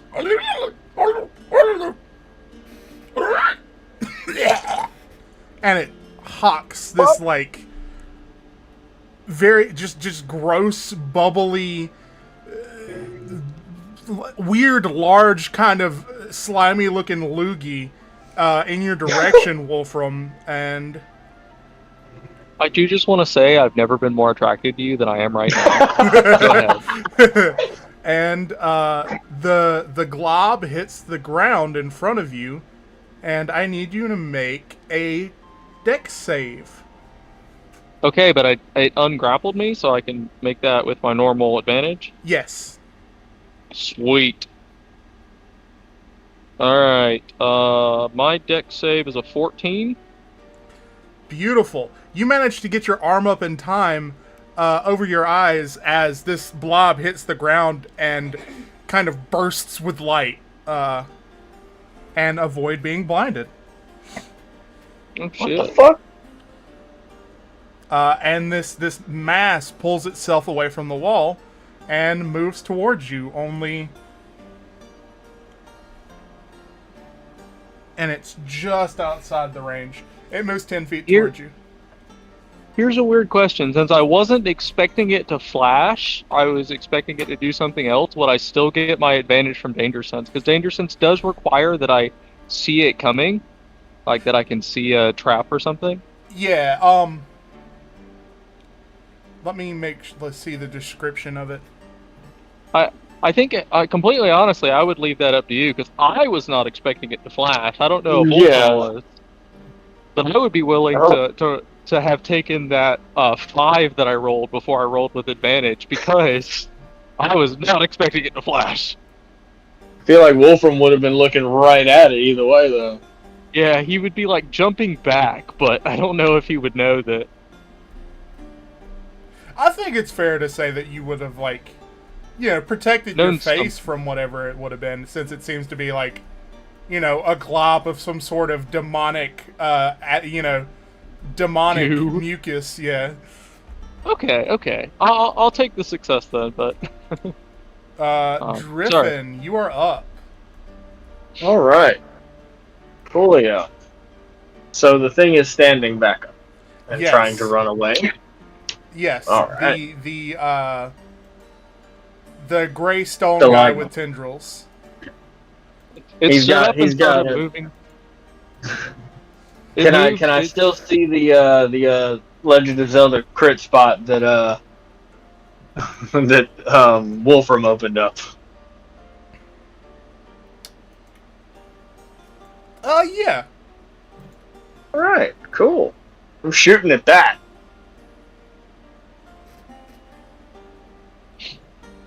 Oh shit. Okay. Jesus fucking Christ! This is going. I'm not playing with these dice. So a 15 and a 10 don't hit. No. These are going in jail. Trading dice out.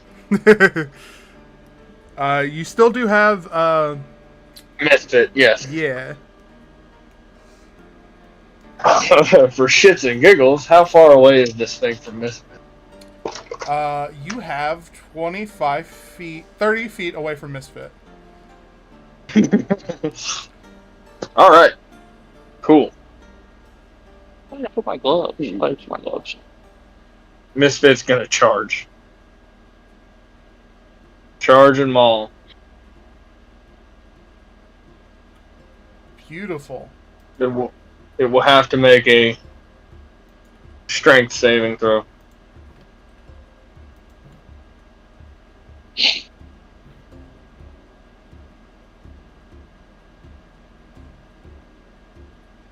Right.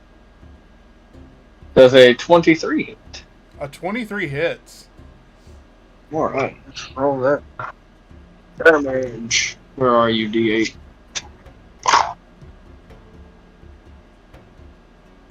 Yes! 8 plus 2 plus 3 is 8 plus 5 would be 13. Plus, I do 6 for charge. 17 damage. Beautiful, And it and I must have to make make a a strength strength save. Yep. Boy, this thing, I kind of hope it hits the ground, because this thing is just not having a good day.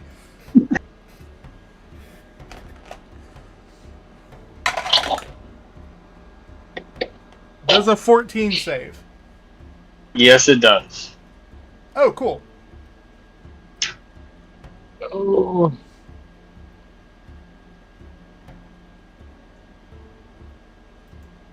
So, Wolfram, that would make it your turn, and I need a wisdom save. Dirty 20. That saves. Alright. I'm gonna attack the stalagmite. Did it get knocked over? It did not. No, it did not. Alright. Then I'm going to stab it with my sword. That is a 25 to hit. That hits. Would a 20 also have hit? Yes. It would be knocked prone, but is there any way that I can not knock it prone? Can I just hold it up? I think we can go with, like, the rule of intent here, and if you didn't intend to, I think that's, you know... I think it's okay to say that you can choose to not to. Okay, I'm gonna plunge my sword into the back of it for 11 slashing damage, and then I'm gonna grab onto it.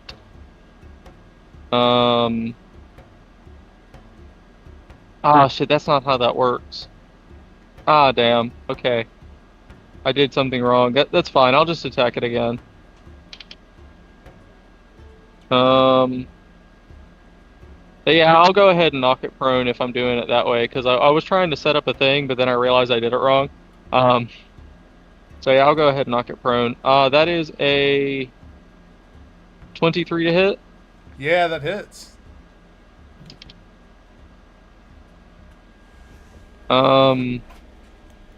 That is 3 plus 6, 9 more slashing damage. Wow. I have never seen more beautiful damage numbers. You guys have done such even damage to this thing that you perfect zero killed it. Okay, Fuck yeah. exactly 9 damage, and yeah, it gets knocked prone again, as in it gets fucking chopped down. Yeah, it takes the big dirt nap. Yeah, I chop it down again, and I cut through it entirely at this point, and it just falls down like a tree. Top half falls over, and the bottom half is like squirming. Oh yeah, there's like the some of the tentacles, which are weird. Like since you see this large open wound in it, it's like it's made of. It's like a set of muscle fiber. Like it's made of these tentacles on the inside, and it's just this writhing, fleshy mass of you know, tendrils and odd stringy flesh. God, that's delicious. Okay, yeah. That is my turn. Reyna, it is your turn, and you need to make a wisdom save. As you just hear this...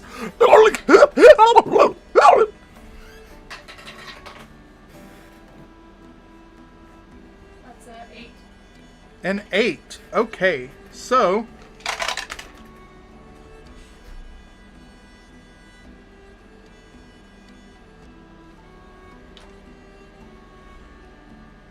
Wolfram, pick a number from 1 to 3. Can I roll for it? Sure. 1. Okay. Driffin, 2 are... Okay, that works. That works. I got this. So, Reyna, you feel the urge to try and make an attack against Misfit for some reason. Okay. Man, everybody wants to kill Misfit. Not Fuck because that we don't dog. like Misfit. Well, Misfit gets attacked more than anybody else in the party. It's a good thing Misfit is like, you know, Kind of a throwaway. Yeah. A little bit, Yeah. yeah, a little bit immortal, yeah. We can kill him over and over again. He's like fucking Krillin. If I wanted to test, you know, fall damage, I could just throw him off a cliff and see if he died. It That's does true. specify melee. So if you do you have anything that is within the range of 25 feet as far as weaponry?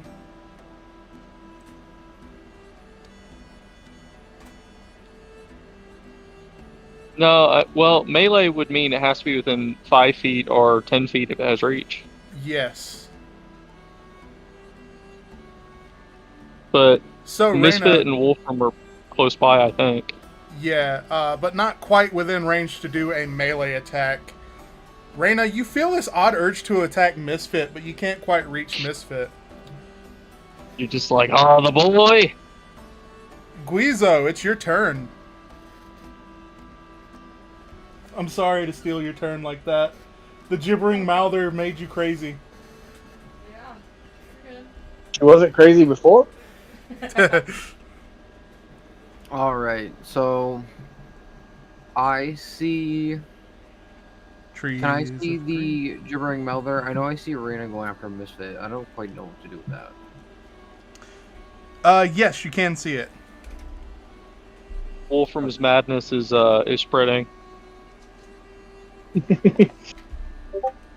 Reyna and Misfit.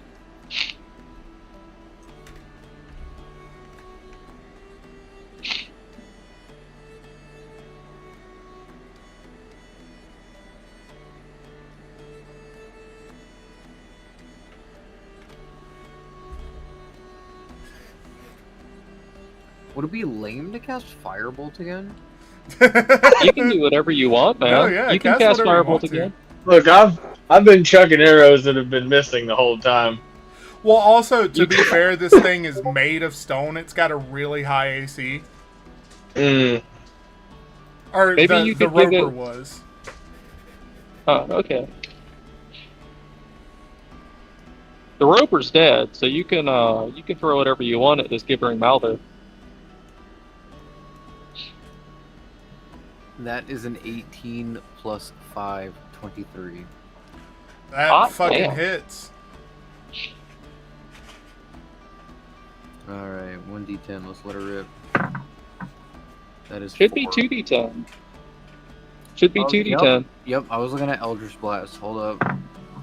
That is 4 plus 8, that is 12 damage. Damn! Wait, you have something else. You can add fire damage to spells, can't you? Because of your genie thing. I always Yes. forget that. So 17, is that right?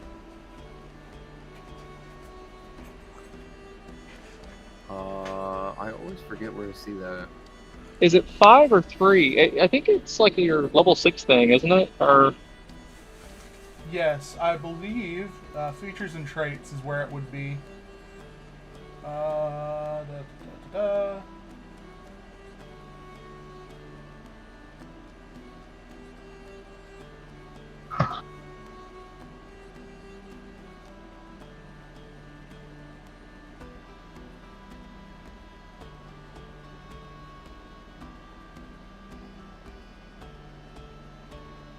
Where the hell is it? I don't see it. I may be mistaken. No, like, I know it's a thing. I just can't find it. Let me pull it up real quick. I have here it is. Tasha's Cauldron of Everything. Okay. It's the level 6 ability. Yes. Yeah, Genie's Wrath. No, never. Wait. No, I'm an idiot. Elemental Gift, yes.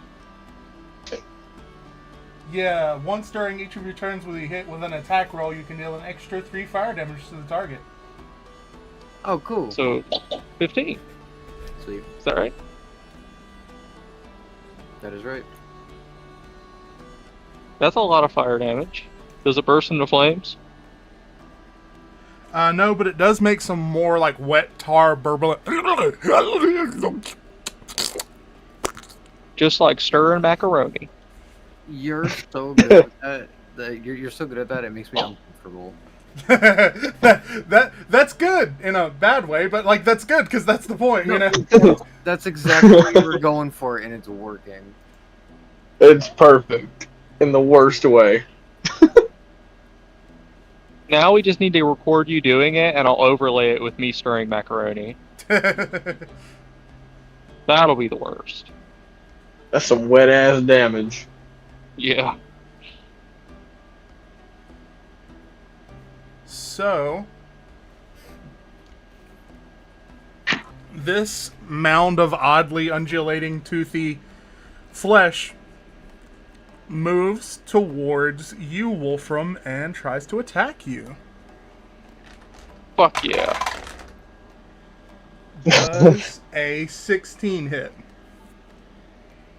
Yes. It meets a beat. Cool. So that is 17 piercing damage. And you are a medium creature, correct? I am. You need to make a strength. Let me make sure it's a save. Yes, a strength save. Okay. You said 17 damage? Yes.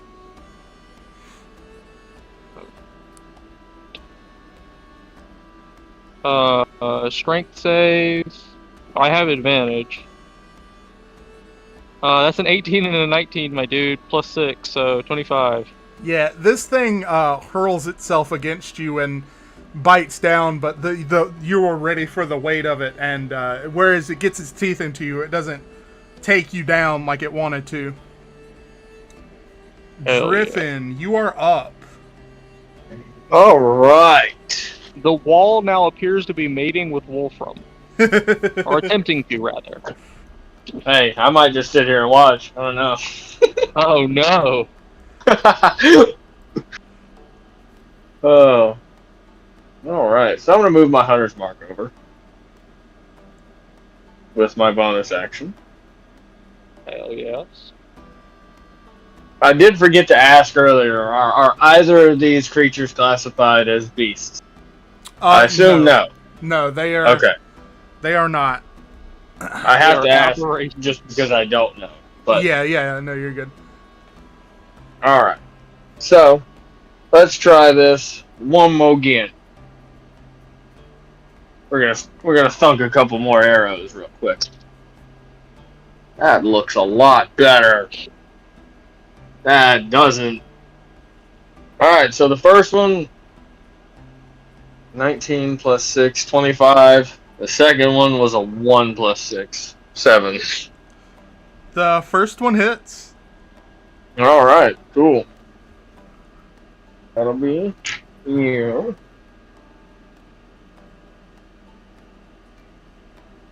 Seven plus 3 is 10. 11 damage. Cool.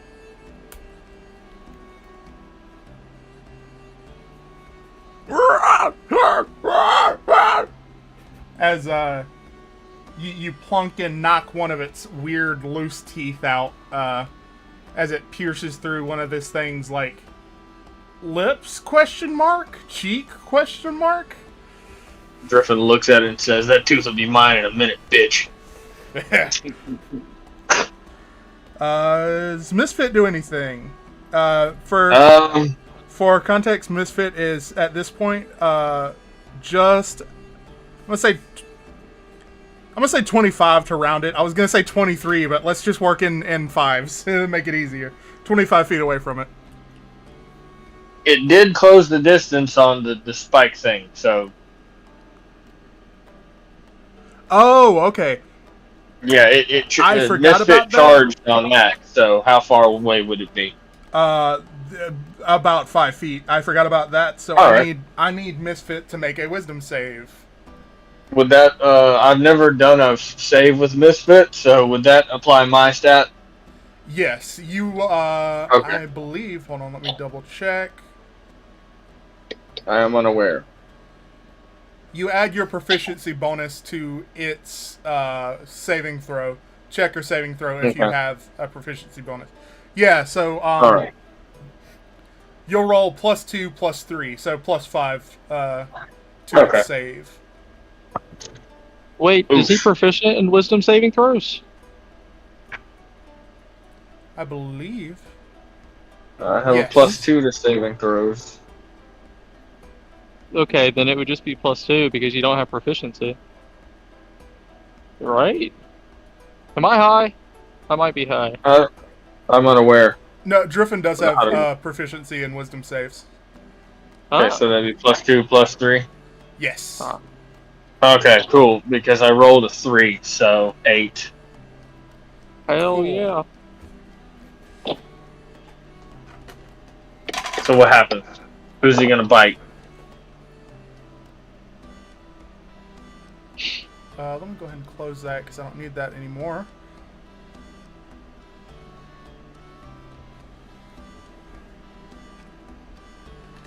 Let's take this D4 and Reyna, Misfit sprints on past you. Misfit like, runs past you and is behind you. Okay. Hold the fuck up. I don't like that. I don't like that at all. But okay.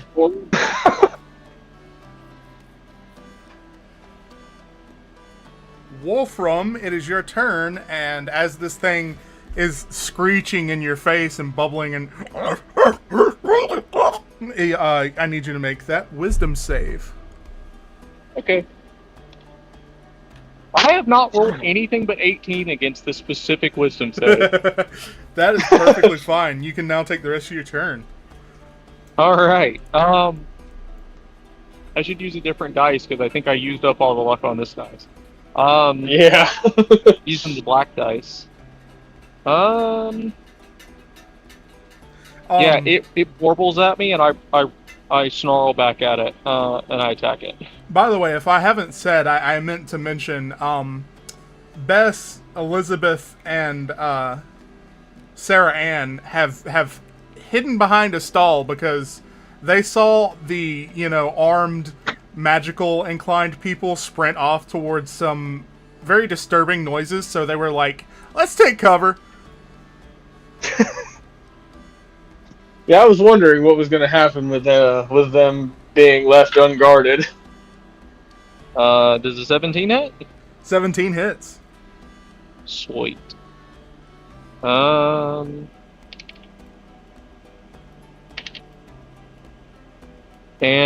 a 24. 24 Okay. hits. Fuck yes. This thing's AC is much lower than the Roper's. Okay, good. That is a 5, 4, that's 9, plus... okay, 21 slashing damage. Damn! Anyone? Yeah, Wolfram is attempting to cut his way through it. He just starts, hacking. And you do manage to, like, lop off one of its, like, weird... It's got a couple of, like, eye stalk clusters, and one of them is, like, a bouquet of... a sickening bouquet of otherworldly flowers, bubbling flesh mound of eyes protruding outwards, and you manage to cleave it clean off. I do have to ask, how many rounds has this been going? You know? I haven't really been counting. Let's see. 1, 2... I think that was like 5 or 6. Okay. Yeah, I believe we're on 6. Okay. Okay. I'll start trying to keep count. Because Yeah. I'm nearing the danger zone. But yeah. Yeah, I'm thinking it's 6. Doing the backwards Okay. math, because I was keeping track of how many people's had turns, and if I'm right here, that's 6. Hell yeah. Okay. I don't know why I did it that way instead of keeping track of rounds instead of how many turns people have had. Anyways, No. However you have to do it. I had not been keeping track, so. Reyna, you are up. I need you to make that wisdom save. God damn. Maybe step away. I'm so sorry.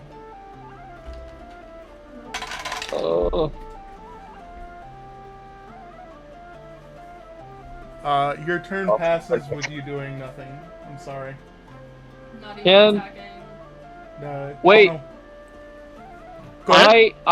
I ruined Reyna's color spray thing because I didn't know what she was doing, and I feel bad about it. So I'm going to give her my inspiration to re-roll that.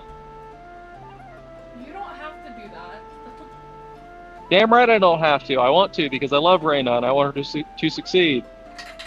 Re-roll, re-roll, That was a re-roll. 20. Dirty 20. Dirty 20? Your turn. Hell It's your yeah! turn. Fuck this thing up. Okay. Wolfram, you might get a little bit hurt in the process of this. Hey, I'm not grappled anymore. Blast me. Okay. I'm going to. Am I within the 15 feet of this? Yes. Okay. You are exactly 15 feet away. Cool. I will say, Fuck 'em up. it would probably help to step away so you don't have to make that saving throw again. We don't know the distance, but maybe taking like 15 feet, taking like a step back 10 feet would probably help. I would Unless say if that you would need to probably- be close. Yeah, I'll do that. Son of a bitch, where did that even go? Okay, So I will go ahead and back up a little bit. cool. And then I'm gonna cast Frostbite on it. Oh, beautiful. Fuck yeah. I need a con saving throw.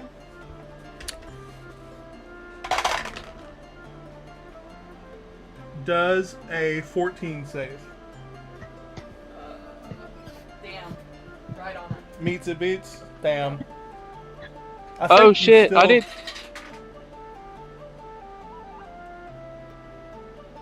No. I don't take any damage.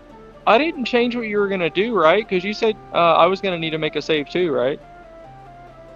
Yeah, I was originally thinking, do some Dragon's Breath on it.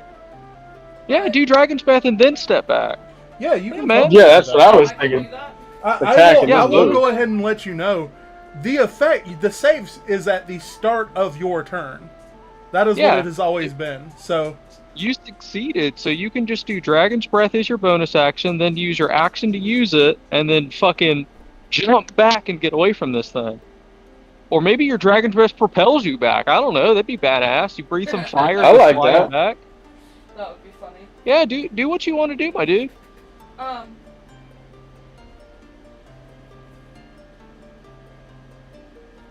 what would your roll be for a dex instead of a con? Because it needs to be a dex now. Oh, yeah, let me roll that for you. That's 12. Okay. So that was 7 damage. We'll do.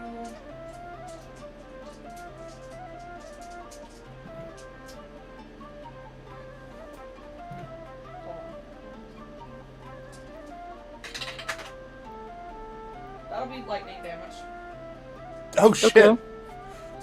How many dice do you roll for Dragon's Breath? 3d6. Okay. Is it 7 if we fail or 7 if we succeed? 7 if you fail. Okay. I rolled a 17 total. Does that save? Yes. Okay, so I just take 3 lightning damage. Yes. That's nothing, man. I can take that shit. But yeah, man, you're at a distance. You could always just like be darting in and out and like, you know, shoot some lightning at it and then dart back out, run back in, shoot some more lightning at it. Like that's totally a thing you could do. Do you have bonus action cantrips? No. No, bonus action cantrips aren't really a thing. No, the only bonus action one that I have is Dragon's Breath. I Yeah. don't have any other bonus action. Like there are some like really weird spells, but for the most part, they all kind of follow the same sort of. Because I thought you cast Dragon's Breath on yourself like 3 turns ago. Yeah. So you don't Oh, have to okay. use your bonus action to cast Dragon's Breath. You can just use the Dragon's Breath that you have already cast on yourself. Gotcha. Then you could technically do meta magic to cast another spell if you wanted that is Yeah. quickened. Is that right? I don't know if you have that meta magic though. I have Twinned and Careful. Oh shit. Okay. I think I get another meta magic soon. Yeah, I think you do. Cool. Okay. Well, that brings it around to Guizo's turn. Hey.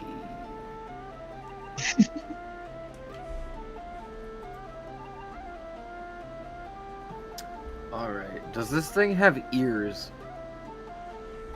I'm sure it does have them somewhere. Hold on, let me... Make a wisdom save. I like to imagine that there's like a dozen human ears, but they're all in the wrong place. Oh, yeah. I mean, this thing looks like... if you just let a 3-year-old play with several balls of Play-Doh, there's going to be, like, teeth marks in it. There's going to be weird color mixes. And, like, this thing is just a bruised mound of, you know, slippery, wet, never quite solid, just shifting flesh, teeth, eyes, and random body parts. Did you know that if you die to a Gibbering Mouser, you're actually incorporated into its body? That's correct. Oh, Yeah, I love it.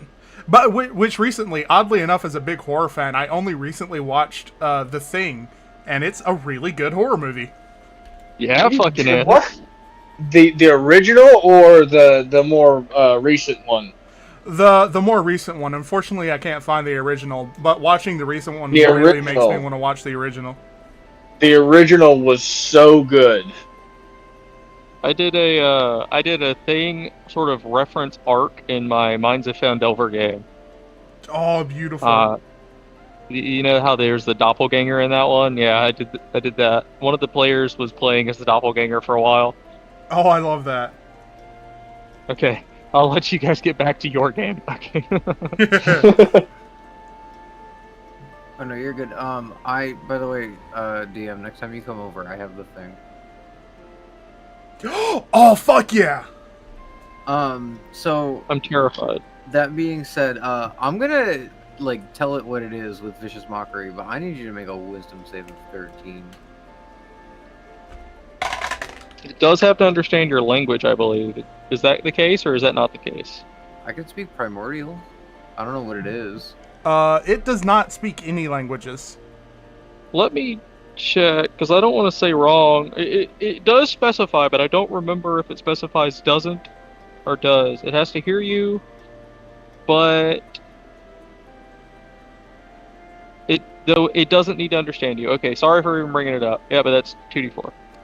Cool. So, does an 11 save? It does not. Oh, and that is 7 damage. Oh, Okay. beautiful. for What do you her. say? I do to have it, to. though? Yes, because remember we have the house rule where it can crit.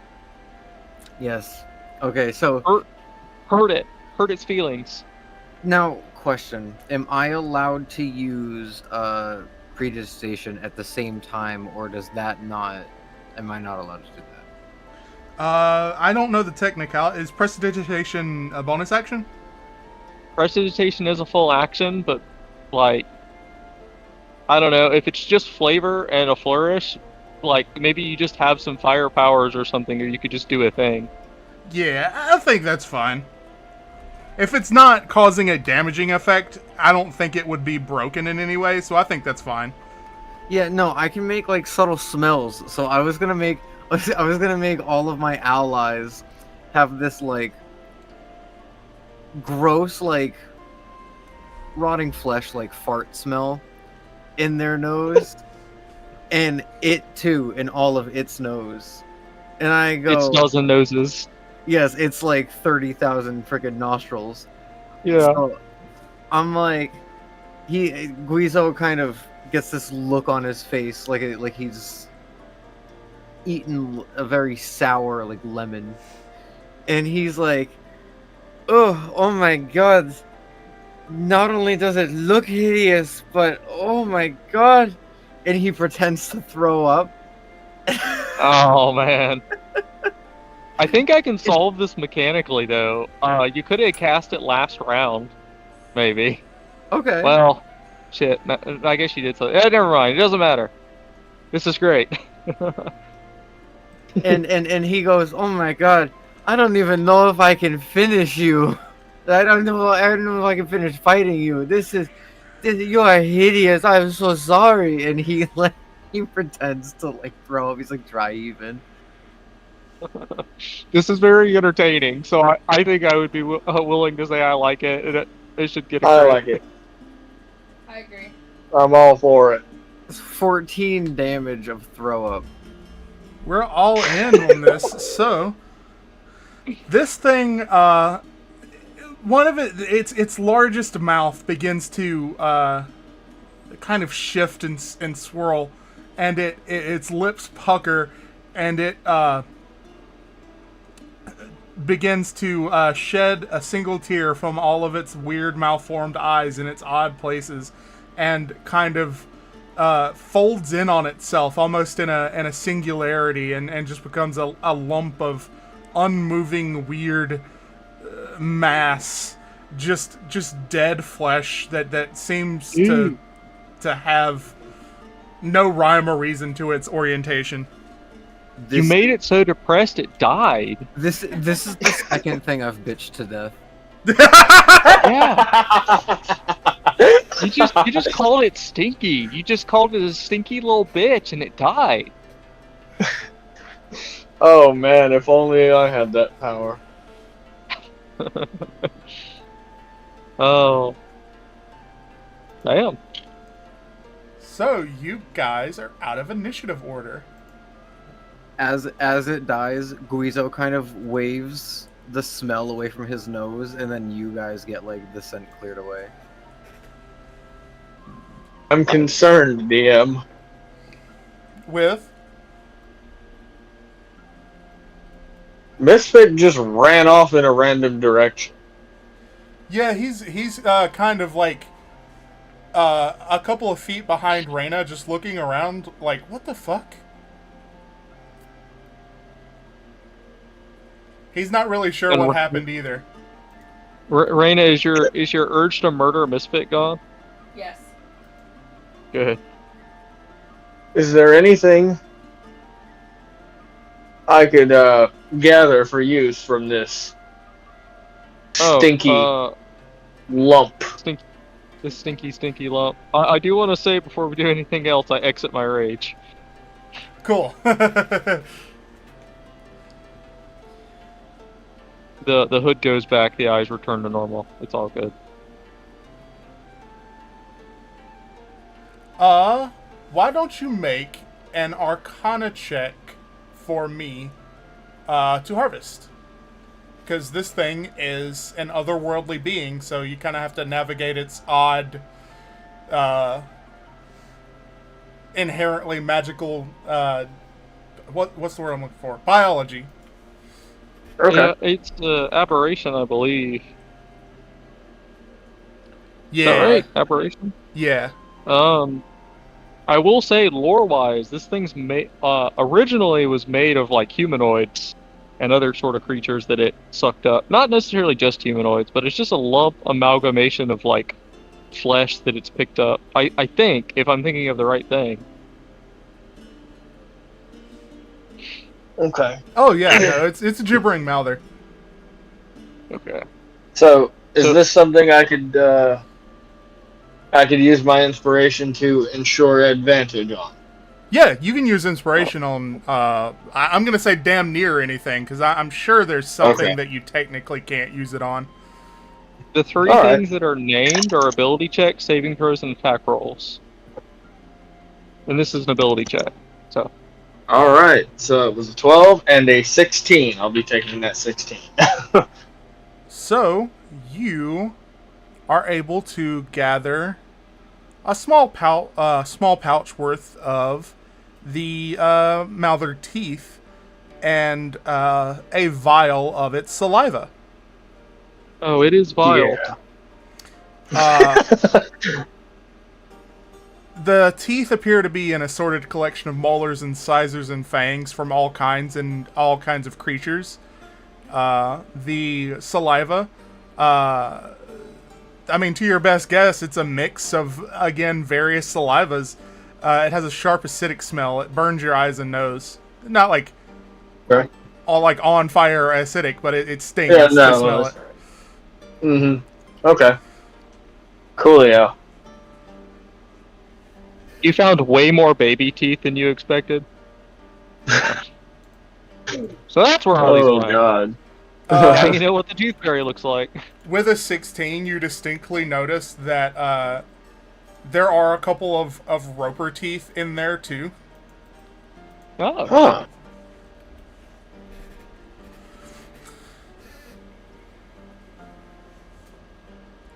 Are we in the Underdark? Maybe. We're in the Norsish. We're in your world's equivalent of the Underdark, which is probably just going to be like 9 times worse and more horrifying. Okay, so I'm Worse in pinning the that good way. until I use it, Kane. yes.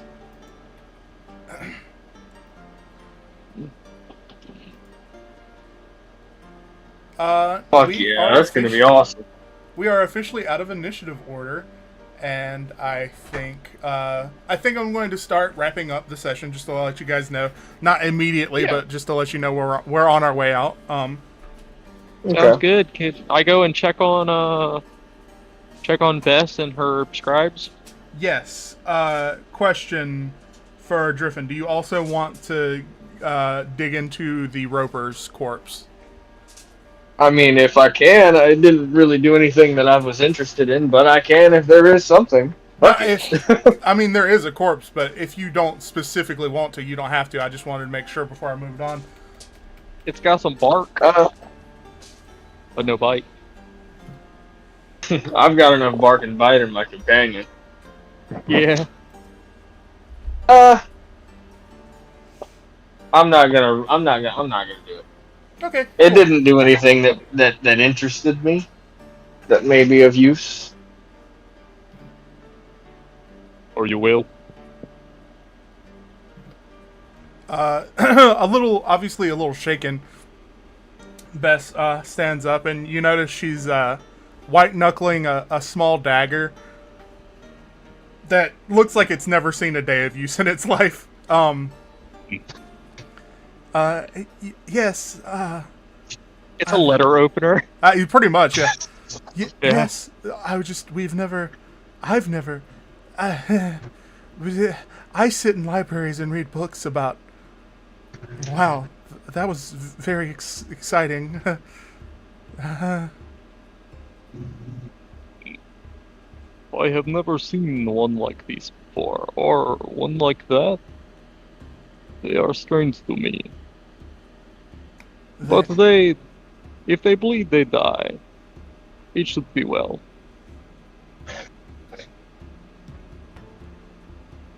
I. Yeah. Well, at least I know that we're in good hands. That was. You've never seen it before, and you put it down with a lot of ease. Most things actually die. You notice that Sarah Ann and Elizabeth have yet to, like, they've stood up, but they've yet to come out from behind the stall that they were hiding behind. Well, I should probably say Wolfram is like absolutely covered in like weird colored blood from these things, because he was up close and personal. He was in splash range. Oh yeah, then you have like, so for some marks. reason, yeah, you have definitely all kinds of bite marks from the gibbering mouther. You have like green, red, and purple blood, and like this weird kind of snotty saliva. And Yeah, I'm like actively bleeding from my arm, but like Wolfram doesn't even really seem to notice because he's so used to being mauled by various creatures. yeah, Bess says, "Well, that seems like a lot of excitement for one day. Would you all like to maybe pop up camp in this area, since you've clearly cleared it out of its danger, and go at it after a rest?" That sounds wise to me. All right, so you guys can pop up camp if you'd so like. Does anyone have any specific things that they would like to do during this pit stop? Yes, I would like to get meat from the roper for dinner. I shit you not. I was just gonna say I set up camp and I wanted to cook mystery meat. Well, like, we both know, like, I think Guizo and Wolfram just have, like, an understanding. Like, Wolfram looks to Guizo and kind of nods, and he goes and collects the meat while Guizo gets ready to cook it. Wolfram, will you make a nature check for me? Sure. Could I justify a survival? Yeah. Okay. Because I just want to, like... I don't know anything about this thing, but... Oh, there go all my dice. Oh. Drop your luck. Okay, that's not bad. A 12 plus... my survival is 4, so 16 total? Okay. So, the flesh of the roper is very tough and fibrous. You think you could probably use the flesh almost like sinew for things that you would like, for ropes, bowstrings, whips even, but not that it would be very good for eating. Also, while carving up the corpse, you notice that there's a very clear, almost, you would almost say pure, acid from its stomach sac that you can, if you so choose, gather a vial of. And then on to... do you want to carve up the gibbering mouther as well? Once I see that the roper seems to be very much, or not very much, but like close to inedible, it doesn't have any good soft bits under the sort of shell that it has. I would go and like start looking over the mouther, and then once I notice the large amount of human teeth, I will change my mind. That is perfectly fine. There are also plenty of other options if you'd like to use your class feature, so far as rats, bats, lizards, snakes, that kind of thing. I want to say I've got like 3 lizards, 2 rats, and a bat that I've collected on the way down, or that I collect like in the interim of setting up camp, and I'll just show up with a stick, shoved through each of them to cook over the fire. Beautiful. So, how are we going to do watches for the night? Don't we have a usual order? I mean, Reyna only needs to transfer 4 hours, and Guizo doesn't have to sleep at all. Yeah, I can just watch the whole night. If someone wants to stay up and talk to me, that's cool. Man, I'll yeah. I think it would probably be best if I think Wolfram typically sleeps first, if I remember correctly. So maybe we'll just do that. Wolfram sleeps first and then gets up in the morning or whatever. Awesome. So, if we're going to do it that way, Guizo, go ahead and make a perception check for me. Would Reyna be up too? I figure Unless since it's we don't have a lot of sleep between our parties, so I figure, you know, we could double up. Yes. 16. Yeah, Reyna, you can make a perception check as well if you'd like. Reyna, get better than a 16, please. I already do. 16's pretty good.